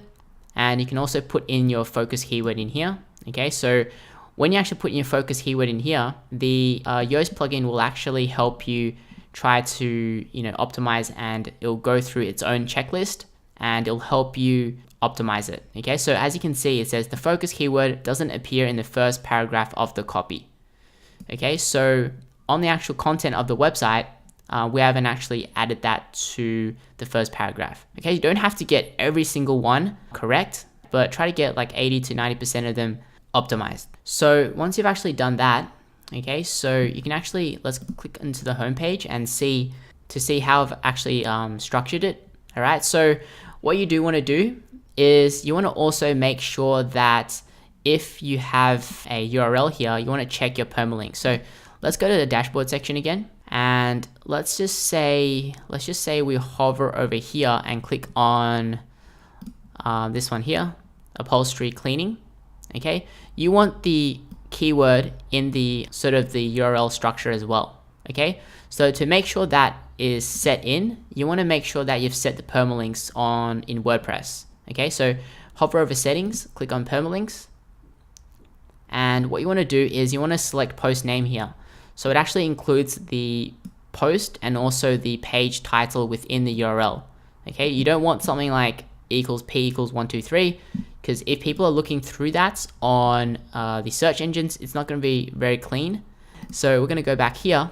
Let's go back to our home page and make sure you set that in and click on save changes. So the next thing that you want to do is for your main keyword, you want to set that in as your heading 1 tag. Okay, so I'm actually using a Themify builder, and it's a drag and drop builder, but most cases that you should be using a front end builder these days anyway, like Elementor or anything like that. Anyways, what you want to do is you want to make sure that it's set to heading 1. Okay, so as I said before, Google is actually going to scan your website, and the heading 1 tag is one of the most important tags. It tells Google what the site is going to be about. Okay, so if you actually go to the text tab here, it's wrapped in the heading 1 tag. All right, so that's the first thing that you want to do. And then you want to sort of include keywords within the text of the website. So what we've actually got here is, okay, this is the document that I typed up here before. My target keyword is carpet cleaning in Melbourne, and my secondary keywords are, carpet cleaning services and carpet cleaning services in Melbourne. And also I want to include carpet cleaners as well. Okay, because sometimes when people are searching, they're using different keywords, and if I'm including some of these cleaner keywords in here, and also adding in like cheapest, quality, experts, best, affordable, these are some of the things that people are searching for as well. So over time, it's going to start ranking for, cheap carpet cleaning services in Melbourne as well, because you've actually got that keyword within the content itself. Okay, you do want to do it like really naturally.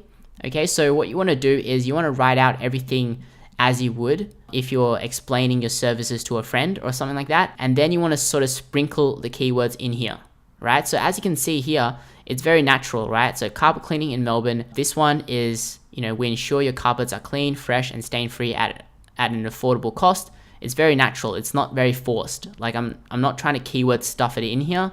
It's very natural. When you're scrolling down, it lists the services here. Okay, so I use the title carpet cleaning services, and I also try to just write it out first. Okay, once you write it out, then you can adjust it. So write that out first. You can also include a process here, and then if I've included here, for example, you'll see that we give our best competitive quote. Okay, so we've got that keyword best in there. We've also got experts in there and things like that. Okay, so scrolling down here, okay, you want to include maybe some testimonials. So for that, I included rated one of Melbourne's cheapest quality carpet cleaners. So that is another keyword that I added in, and the testimonials that you add on your website, they also count that as well. Okay, so Google is gonna look at your page source code, okay, and scan the content on your website, right? Then you want to scroll down. What I like to do for a local website is definitely have a call to action on the bottom, because once people are happy with what they see, then you want to include a call to action where they give you a free quote or call you. That's going to help with your sort of usability ratings. So if we actually go here, you want to scroll down here. You also want to include your contact details, normally in the footer section, or you can also have it in your header section here. You also want to have your address and email. Okay, so I like to put it in the footer because that's going to appear on every single page, and it's going to allow people to, especially for a local website, allow people to know where you're actually located really easily. That's going to increase the user experience, right? And normally I have my footer down here, and normally if you have different services, you want to have the services on the top like that in a drop down. You want your website to be easy to navigate for people. Okay, so these are all my main keywords which I'm targeting as well, and I've included them up here. Okay, I've also included links to them on the homepage. So this is called internal linking, and that basically is not only going to help the customers to browse to these specific sections, but it also tells Google that you're also linking to other pages, which gives sort of link juice to these other pages, and it'll help these other pages rank highly as well. So I'm not really quite sure if you understand that properly, because if you actually have a homepage, right, a lot of people are viewing that homepage and some people are linking to that homepage, for example, on local directories. Your homepage is going to have a lot of link juice. Okay, you want to pass that link juice down to the secondary keywords which you are targeting, for example, these other pages. Okay, and that in turn is going to help these websites also rank higher. Okay, because when you're actually, building backlinks, when you're actually putting it into local directory websites or any other websites, you're probably most likely going to put your homepage, right, rather than this upholstery cleaning page, right? So this page doesn't have much link juice.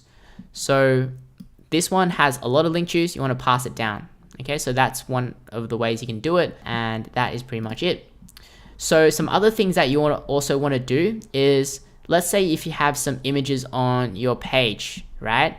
If you have images on your page, let's just, for example, click on the options here, styling, background. All right, so you also want to name your images as well. Okay, so for example, I uploaded this image, this background image, and before I uploaded it, I actually named it. Okay, I named it carpet cleaners in Melbourne. Okay, so Google is also going to scan that as well, because Google can't really read what your image is about, at least not yet. So when you actually put in, this as your file name, then Google will sort of know and understand what your website is about. Okay, so that's what you want to do. If you actually, let's say just have a normal picture. All right, so let's drop in a image module here. What you can also do is you can also add an image alt tag. So whatever this image is, it might be, let's say, someone cleaning the carpet. So it might be carpet dry cleaning or something like that. Okay, and Google will also look at the keyword for your alt tag as well. So you want to put in any related keywords in here, which is related to that image as well. So if it's like a dry cleaning sort of image, you want to put something related to that. You don't want to be like something random. Okay, so make sure that is done. And what you also want to do is you want to make sure that you do have a unique selling proposition as well. Okay, not only do you want to optimize your website, you actually want to sell people. Okay, so that's why it's important to have your processes, testimonials, and everything like that. Okay, so you don't really have to have everything perfect. Okay, because Google will sort of scan your website and they'll understand what your website is about.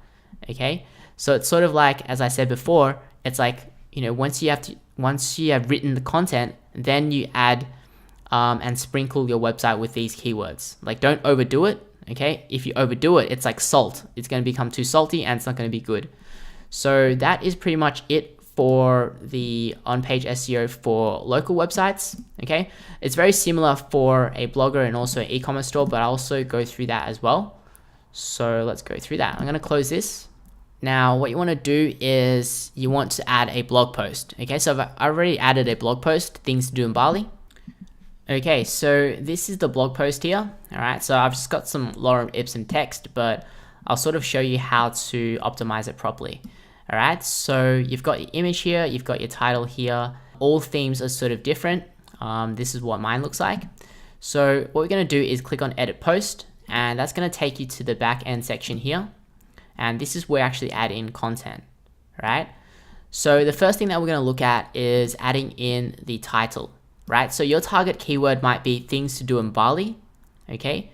And if you actually do a search for that on, let's say, Google, things to do in Bali, okay, hit on enter, you're going to see all these different titles here, okay? And normally it's not just like things to do in Bali, it's like top things, it's like the best things. You want to make something different, all right? You want to make an article which is different, because if it's the same, then why are people going to click into your one, right? So to do that, I keep the keyword here and I look at the competition. So I might do like 21, maybe amazing or awesome. Like if someone's got amazing, so I might do 21 awesome things to do in Bali, Indonesia. Okay, Indonesia is, this one is going to be my secondary keyword.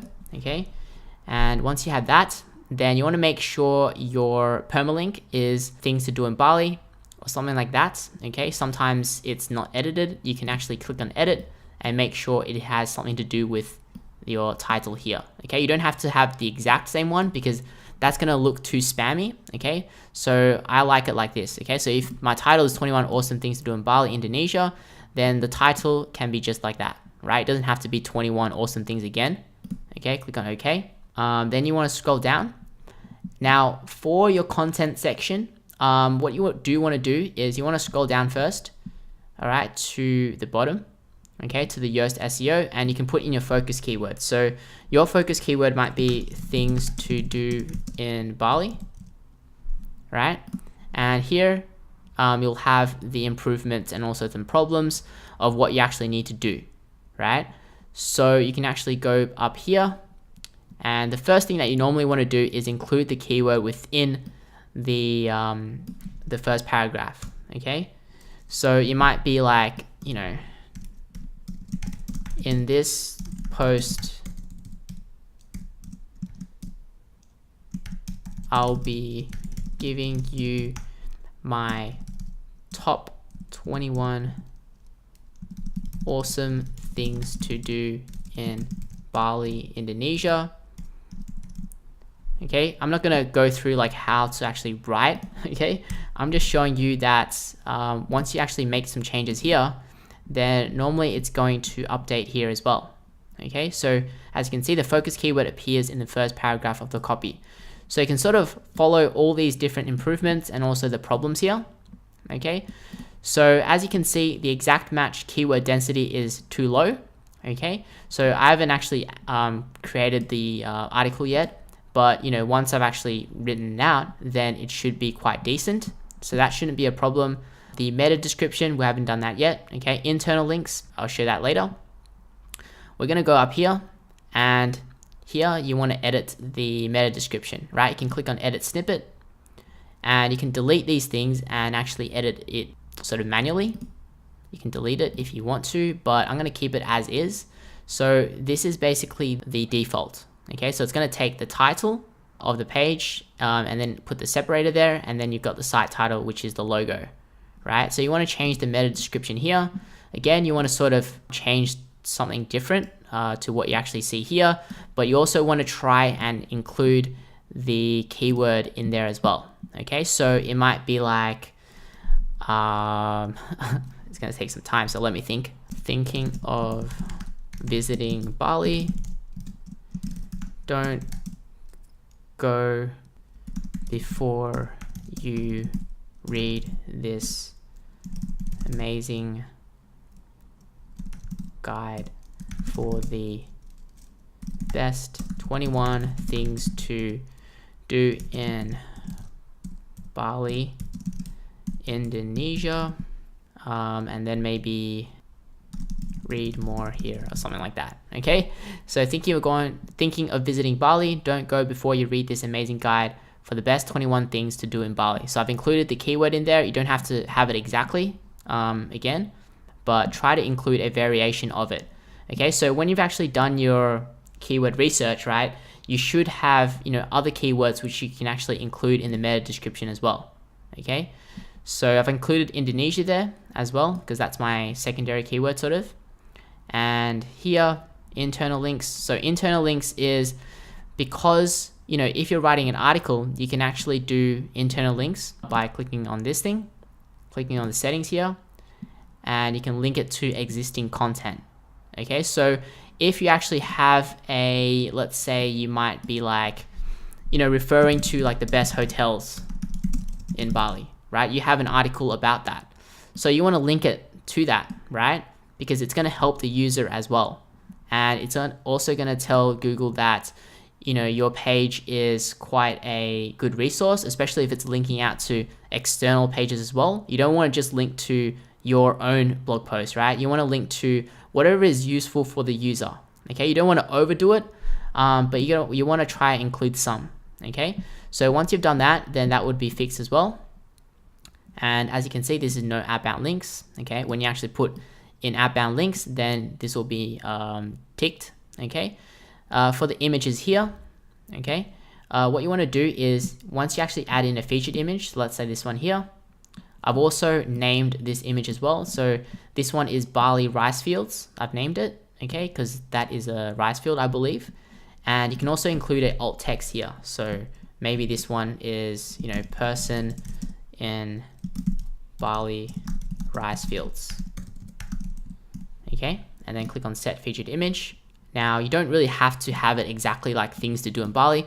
You're gonna add in some more images anyway, like here. Yeah, you can add in media and then media library. So I might add in this one.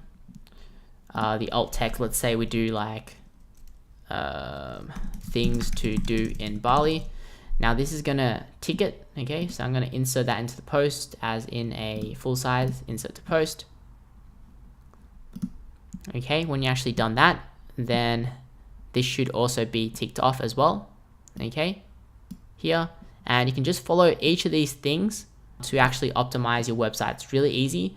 You do want to add in a category and also some tags as well to also add in some more depth to your article. You want to add in pictures, videos, you know, if you have some quotes or anything like that, or if you have some like tips, you do want to put that into like a nice little sort of, if you actually go to a website called, let's say, Neil Patel, you can see that he's really good at writing blog posts. So you can go to his blog, and I'm gonna go and let's click on, my bad, this one here. So if you scroll down here, he's using heading 2s here, okay. I'm pretty sure that's a heading 2 maybe, or heading 3. Okay, it's a heading 2, right? So you want to make sure you have sub headlines in your blog post as well. Scrolling down, he's got, you know, external links as well to his digital agency website. Here he's got images to describe, you know, what he's talking about. But let's just see if he has a tip. Okay, I can't really find it, but you sort of get the picture, right? He's got images to describe what he's talking about, and that's what you should have on your blog post. You want to make it as in-depth as possible, okay? You want to make it the best resource that people can find, okay? Because if you don't, then why are people going to link to your website? You want it to be the best resource so people will share it with their friends, because when people are sharing things with their friends, they want to share like really amazing things, okay? Because they themselves want to look good. They don't want to share like a website which only has like a few hundred words for your content. They want to share an entire blog post because it's amazing, okay? And you want to make sure that you have sub headlines everywhere to describe each of the main points, and you don't want to have huge blocks of text like that. If you actually go to here, like as you can see, like the text is very spread out. It's not like, you know, one huge block of text, okay? It's very conversational. So to make it more conversational, you want to use the words, you know, you and I. So what you can actually do is you can also go to another website, which is called, I think, Smarter Blogger, I believe. I think it's by John Morrow, okay? And he'll tell you how to, you know, write a really good blog post, okay? Because I'm not the expert in writing a blog post. I just know how to optimize it properly, okay? So here, this one is really good, a really good thing to emulate. As you can see, they have sections here which they highlight, okay? So you don't see like this huge block of text, okay? So you might want to save this and bookmark this to your page as well. All right, so that is pretty much for the SEO optimization for your blog. I'm gonna go through the optimization for a e-commerce store, right? So what we're gonna do first is we're gonna have a look at the shop page. So I'm gonna click on visit store, okay? So before I've actually researched and I wanted to sell, you know, iPad stands for your bed, iPad stands for the point of sale, the machine thing, and also the car mounts. Okay, so I've gathered some images and I've put in some titles here, right? So this is my shop page, okay? So this can be your category page or your product page, but you do want to still optimize it, okay? So you want to make sure that if this is you're targeting phone and tablet accessories, you want to make sure that this keyword here is set to the H1 tag, okay? And you do want to include a little description here. I'm not quite sure which builder you guys are actually using, but I'm using Themify Builder, And when you actually turn on the builder, you can actually edit it quite easily by dragging in each of the modules. If you do want to learn how to build a website, I'll also have a link down below, and then you can use this builder as well.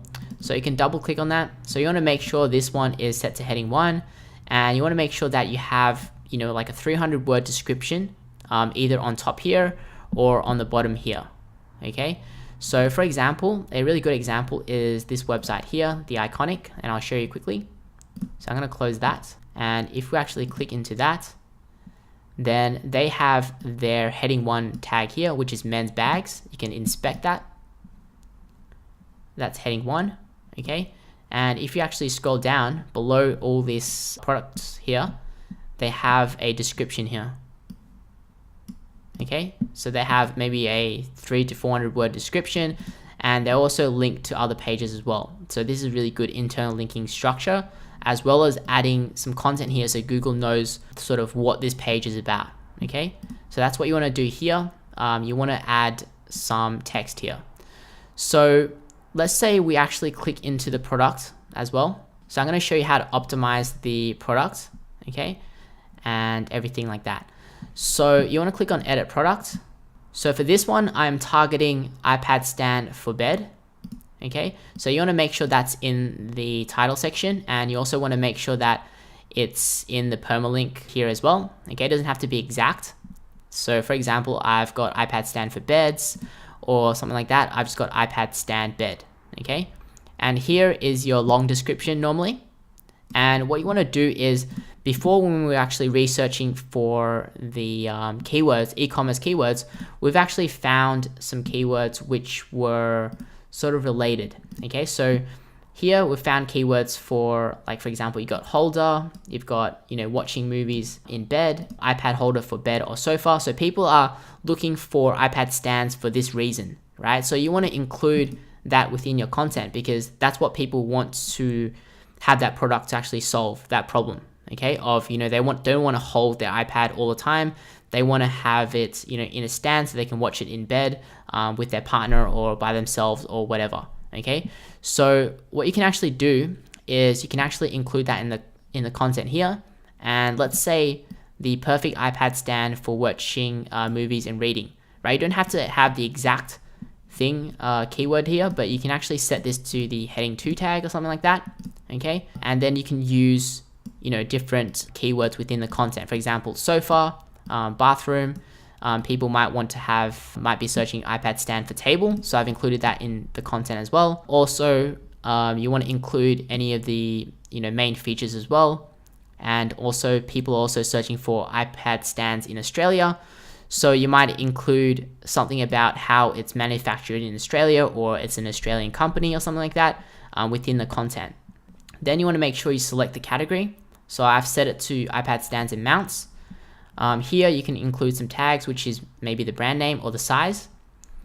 Here you want to add in a product image, and again, I've actually named that image, okay, iPad bed number 2. And then for the alt text, I've just named it girl using iPad mount in bed. Okay, so, you know, people are also searching for iPad mounts, so I do want to include some keyword with mount in it as well, right? Then we scroll down here to the Yoast section, and here you can put in your focus keyword, and then what you want to do is click on edit snippet, and then you can put in your SEO title, iPad stand for bed. And then since you're selling, you know, phone and tablet accessories for your website, then I put that there, and then I put maybe the brand name of the website. Okay, so here for the meta description, you want to sort of include the keywords, relevant keywords, like for example movies. You know, people want to read books and stuff like that. You also want to add maybe something about your free shipping, and you also want to have a call to action. So some really good examples is you can go to, you know, leather bags. You can look at people who are in your competition. For example, here, shop for leather bags online at the Iconic. Get some inspiration from, you know, the top websites within your industry of how they actually do it.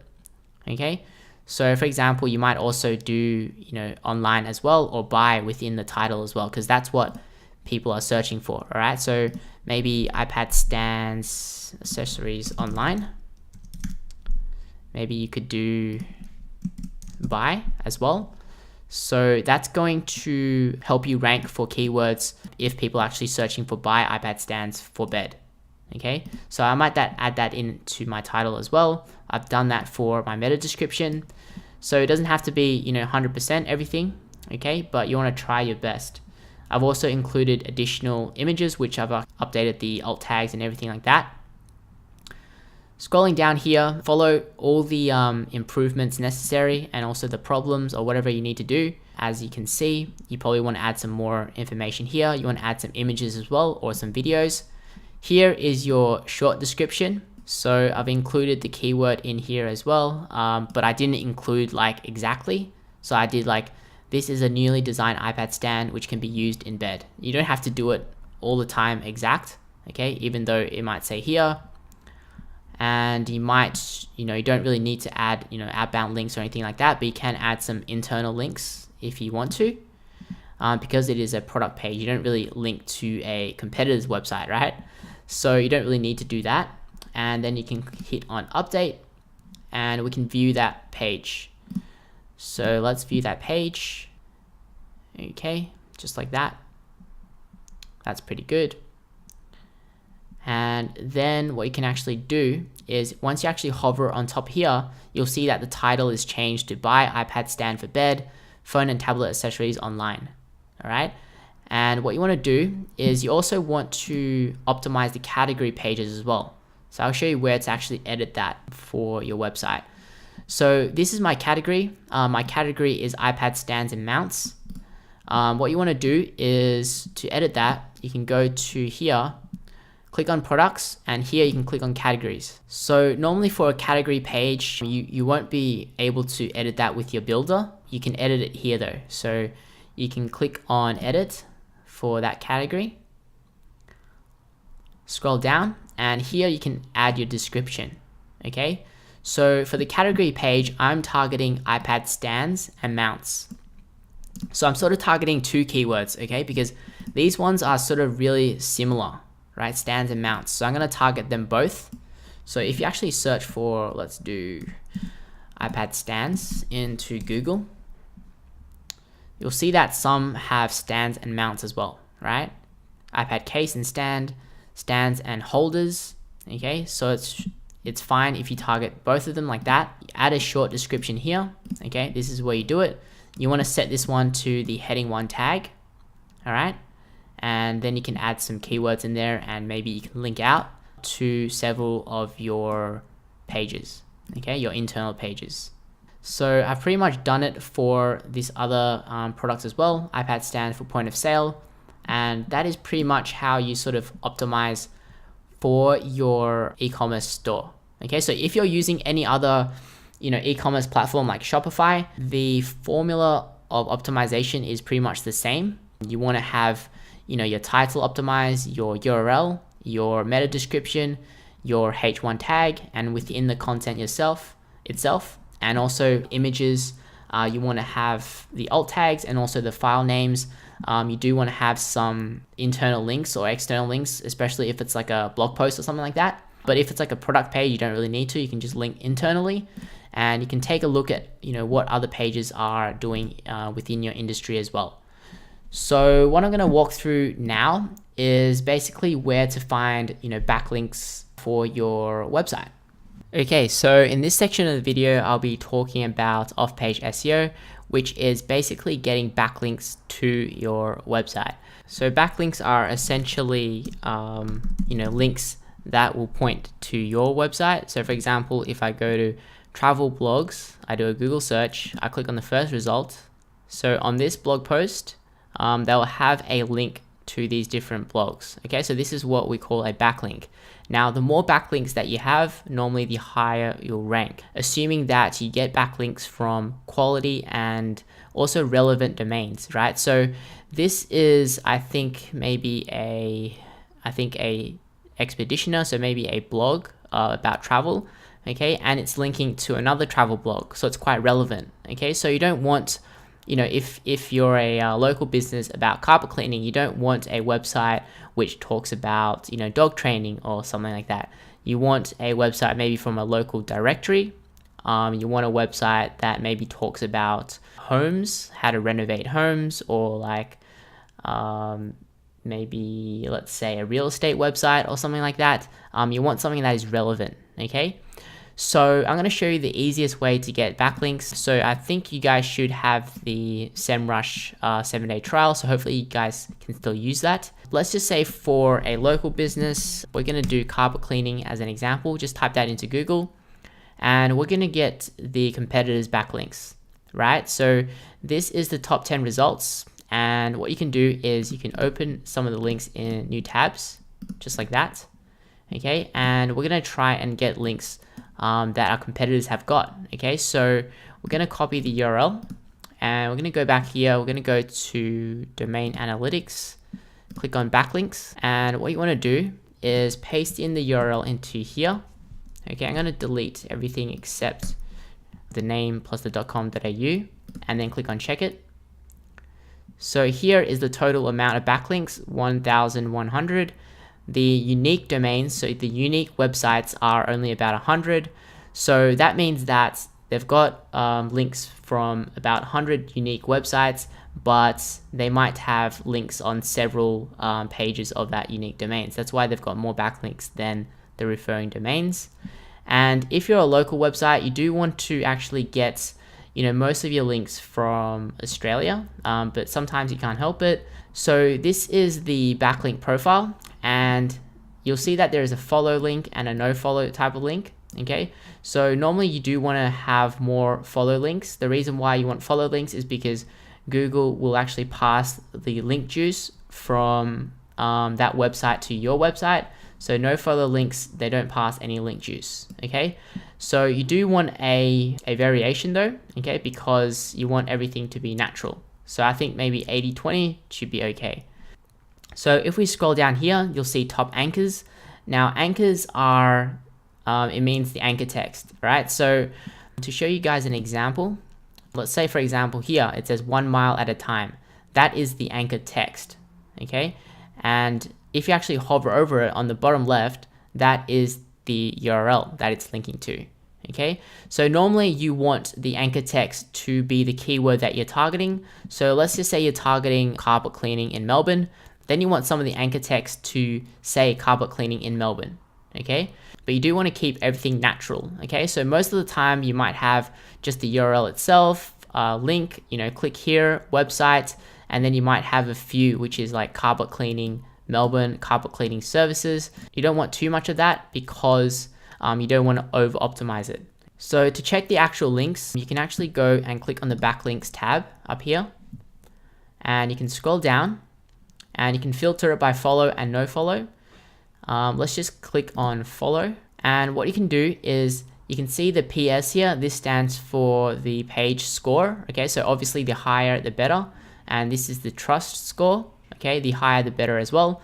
So let's click on the first result here, right? So if you click on this little arrow thing, it'll take you to this website here.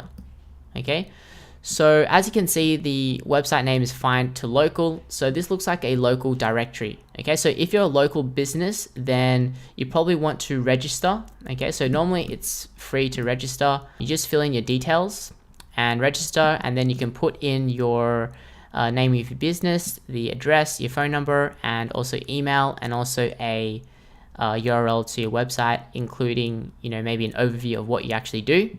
Okay, so you want to have a lot of local directory websites, and I find that if you have a few of those, your pages will start ranking. Okay, so this is probably the most easiest type of link that you can get because you don't need any sort of approval for it, and you can go through all the links here. So let's just click on the next one here and have a look. Okay, so I'm gonna have a look at a few of these, and I'm also gonna have a look at electrodry.com.au. So I'm gonna have a look at this domain here as well. So I'm gonna copy that, and then I'm gonna open SEMrush in a new tab. So I'm gonna show you some more examples of what type of links that you can actually get. So it's really easy. Click on domain analytics, backlinks again. Normally for a local website, it's a lot easier to rank. Click on check it. So, with a few backlinks, you'll see that your websites will start ranking, right? With like e-commerce stores and blog websites, they do require more links and you need to put in more effort. Okay, so if we actually click on backlinks here and we scroll down, okay, so this one's a no follow link, but you can get some of these. You do want to have not too many external links. Okay, normally the more external links it has, then the more spammy that page is. Okay, so you probably don't want to go anywhere above 100. The lower the better. And it also depends on what type of page. So you want to have a look at it manually. So this here, it looks like a blog page. Okay, so it's talking about how to make dirty grout look new. Okay, if you actually scroll down here, you'll actually see some blog comments. Okay, so if we actually look back here, you'll see that the anchor text they used is Gloria. You can copy that to your clipboard, control find, paste. Okay, so as you can see, they left a backlink here, and on the bottom left, it links to carpet cleaning Wollongong. Okay, if you click onto that, then it will link to this page here. Okay, so what you can do is you can scroll back up and simply leave a blog comment. You want to leave your name. You probably don't want to call it, carpet cleaning Melbourne or something like that, because it looks kind of spammy and the author here might not approve it. So you do want to read the article and see what value you can add to it, rather than just having great or something like that, because it looks like spam. All right, so this is another way to get some links. If we actually go back to this one here, you can look through all these websites. For example, potter.com. This is, I think, another directory link, okay, that you can sign up for. You can look through, and some of these are guest posts. So let's look through this one here to find a guest post. I want to see if we can find one, hopefully. Scroll down. Let's see, maybe this one. Let's click on the follow. Okay, so this one here is, they have also gotten links from Shop a Docket. So this one is a local deal website. So not only can you look at where the link's coming from, you can also look at their marketing strategy overall. Okay, so for me, I've also done, for example, for a local smash repair shop, we did offer a sort of I think it was like a university organization, a coupon code for their students or their members to get a discount for servicing their car. And when you're actually providing value to that that group there, you can easily get a link from their website. Okay, so that's another way you can look at it. You have to be sort of creative of how you get links, because you can get links any way that you want. You just have to approach it as you want to find what value can you give that owner, and then you can deliver that value and you can get a link back. For example, this one here, this one is I think a blog type of website, or maybe a directory website for properties. And as you can see, they've got a guest post here. So they've written a guest post which is about maybe 500 or 600 words. They've included some images and also a link back to the website. Okay, so this one here, it says best carpet cleaning in Adelaide. So this is the anchor text. Okay, so it's quite targeted, which is good. And this is quite a short blog post. So what you can do is you can write a much more thorough blog post, and you can contact them and ask them, what can we write for your blog? Okay, you want to look at their blog to see if they're still active, and you want to determine what audience they have and what blog post can you write that suits their audience, right? You don't want to write anything random, just like carpet cleaning or something like that. You want to be a lot more relevant. As you can see here, Susie Callahan. Okay, so there's no reason why you can't get a guest post from this website here, and the more links that you have, the higher you're going to rank. Okay, so you can do this for all your top 10 competitors on Google search and build your links. So I also want to show you another method, and this method is actually trying to find broken links.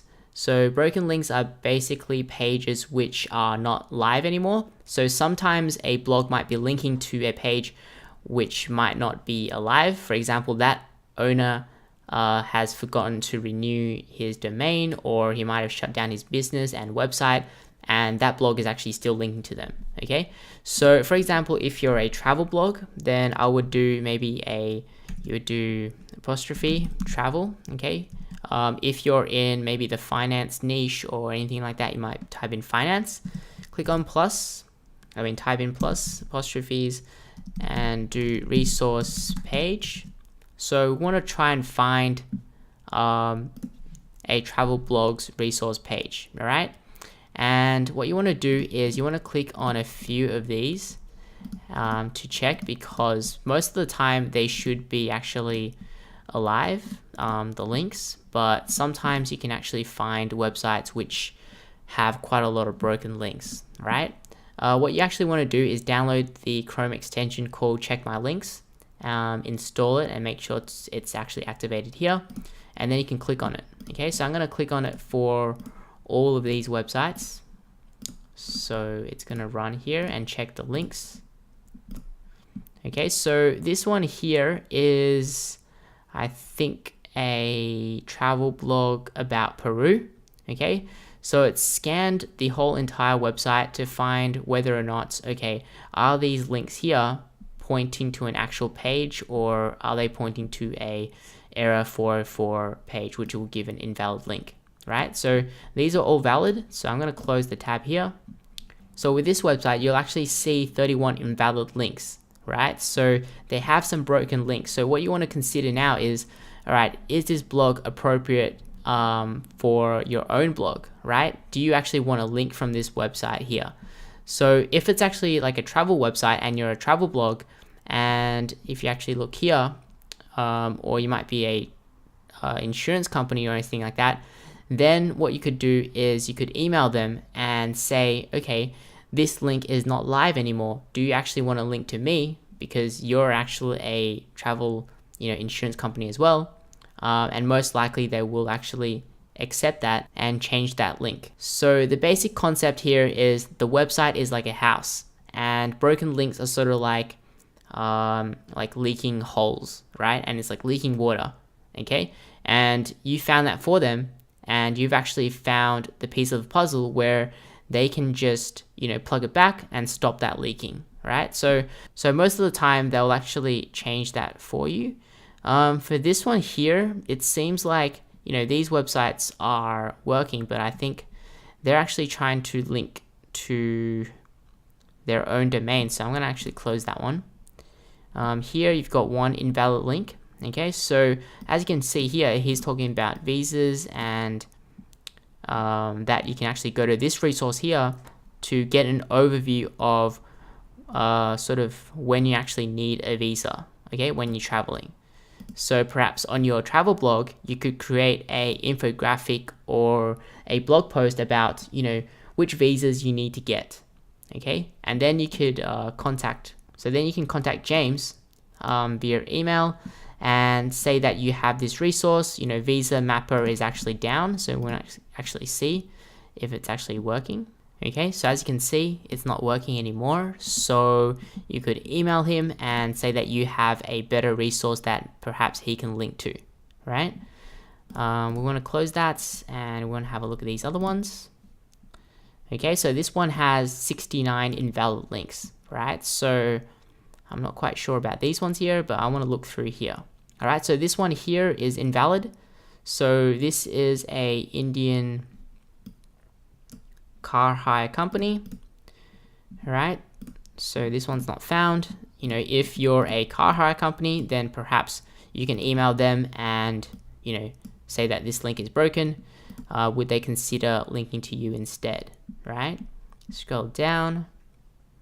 So this one's talking about Barcelona, this one's talking about Cambodia, international travel insurance. So yeah, you got to actually look through. It does take some time because you want to find a relevant link. So I'm going to leave it at that for now with the link building. It's best to get started first. I don't want to overwhelm you guys with too much information. What I'm going to show you now is the analysis process of SEO.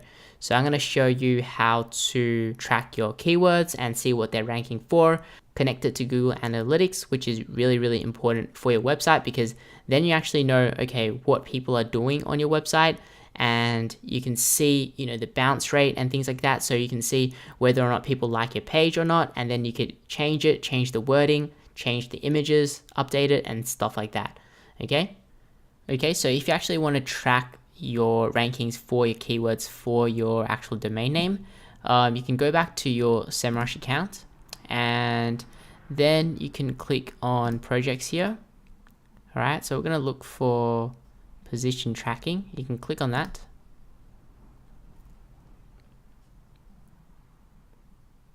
And then you can enter in the domain name that you want to track. All right, so I entered my website. Click on setup. And here you can put in your business name if you want, Hogan Chua. Click on device and location. So I want to set it up to track on desktop and on Google. And then I'm gonna select the country. I might select actually just United States. And I'm not gonna select any region. You can if you want to, especially if you are a local website, all right? So if you're a local, you know, carpet cleaning website, then you probably want to select, let's say you're in Melbourne, you want to select Australia, and then for the state, you want to select Victoria and then Melbourne, okay? And then you can click on competitors. Here you can actually enter in your competitor's domain, okay? So I'm going to leave that empty for now. I'm going to click on keywords. So for the keywords here, then I might type in, you know, Hogan Chua or something like that. Okay, so type in the keywords that you actually want to track, and then click on add to project. Okay, so these are the keywords, and then you can tick send me weekly updates if you want updates from SEMrush, and then click on start tracking. So I'm going to deselect that and click on that.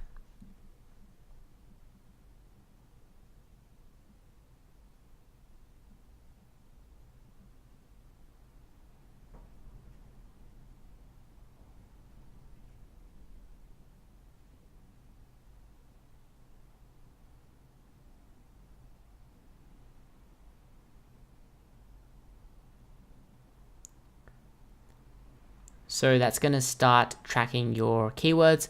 If you don't want to use SEMrush, I also actually use another software called SERPbook, and I'll leave the link down in the description below. So right now I'm going to show you how to actually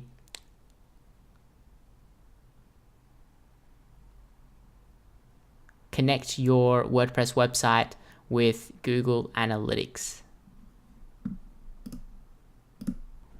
In your Google browser, what you want to do is type in Google Analytics, and then you want to click on the first result. Okay, so this Google Marketing Platform, I think they recently changed it, renamed it, sorry, and click into that, and then you can click sign into Google Marketing Platform. Okay, so make sure that you actually sign in using your Google account, and here click on Analytics Setup. And that's going to take you to your analytics page, right? So you might actually need to set it up, fill in some basic information, but generally what you'll need to do is you'll need to find the admin tab here. Okay, so we're going to add in our website, and here you'll need to click on create an account. So create account, and what you want to do is you want to set up a website name. So I am actually just gonna copy this URL here and then come back here and paste that in as my website name. Okay, so you can name it whatever you want, your local website name or your brand, and then you want to put in your website URL. Okay, you want to remove the HTTPS in the front, okay, and make sure to just select it there only. Okay, for the category, you can type in, I think, let's just do business if we can find it. Okay, for the reporting time zone, I'm going to set it to Australia, but you have to set it to your country. Set it to Melbourne, and here we're going to leave everything as is, and then we're going to click on get tracking ID. Okay, here I'm going to select Australia as well, and then I'm going to accept the terms and service here, and also here, and I accept. All right, so once that is done, that has been created. Okay, so when that's actually created, you want to go back to your WordPress website and we need to download a plugin. So click on plugins here.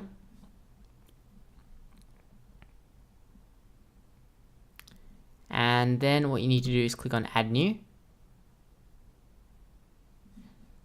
And here what you can search for is Google Analytics. Okay. So what we want to do is we want to install Google Analytics dashboard for WP. Okay, it should be by Exact Metrics, and we're going to click on install now and click on activate.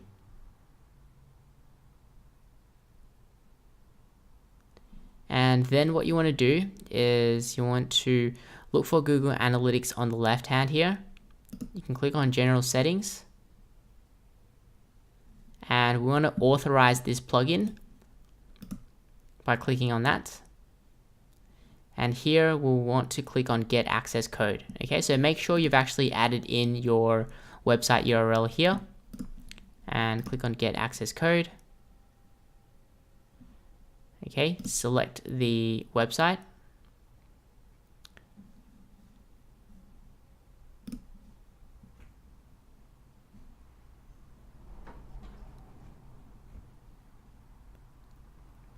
Select your email.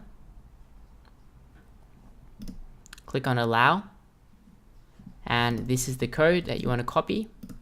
Paste it into here and save access code. Okay, so that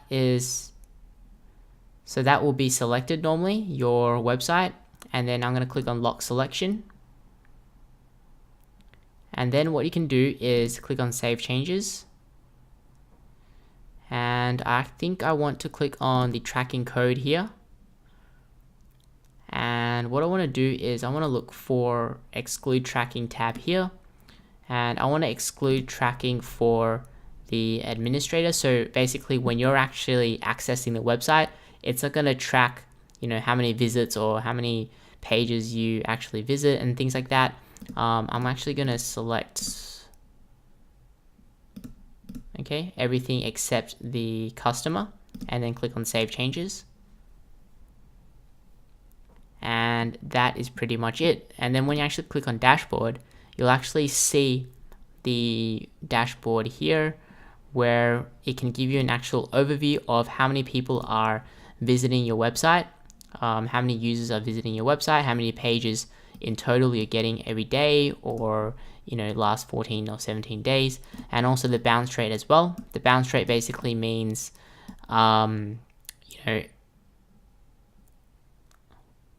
what is the percentage of people who just view one page and then click off your website. Okay, so the lower the bounce rate, the better. If you actually go to your Google Analytics account, you can then, I think you can click on the search thing here, click on home,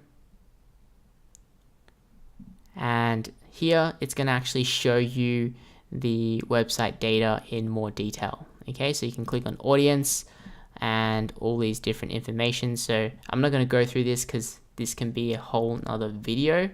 So what we're going to go through now is some tips to actually increase your ranking. So I was going to create a whole section on giving you the tips, best SEO tips to increase your rankings, but Brian Dean from backlinko.com has basically covered that in his 15 all-time best SEO tips video, which I'll link down in the description below.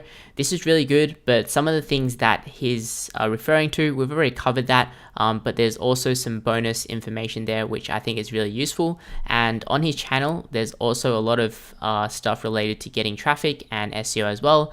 And what I recommend is checking out Neil Patel. His videos also cover getting traffic, SEO, conversions, just all-round marketing and things like that. And also checking out Smarter Blogger if you are learning how to blog. All right, so personally what I do recommend is most people are probably on a basic web hosting plan with their web host. What I recommend is to actually move to cloud hosting or WordPress hosting, so it's a lot faster if you actually move up to those services.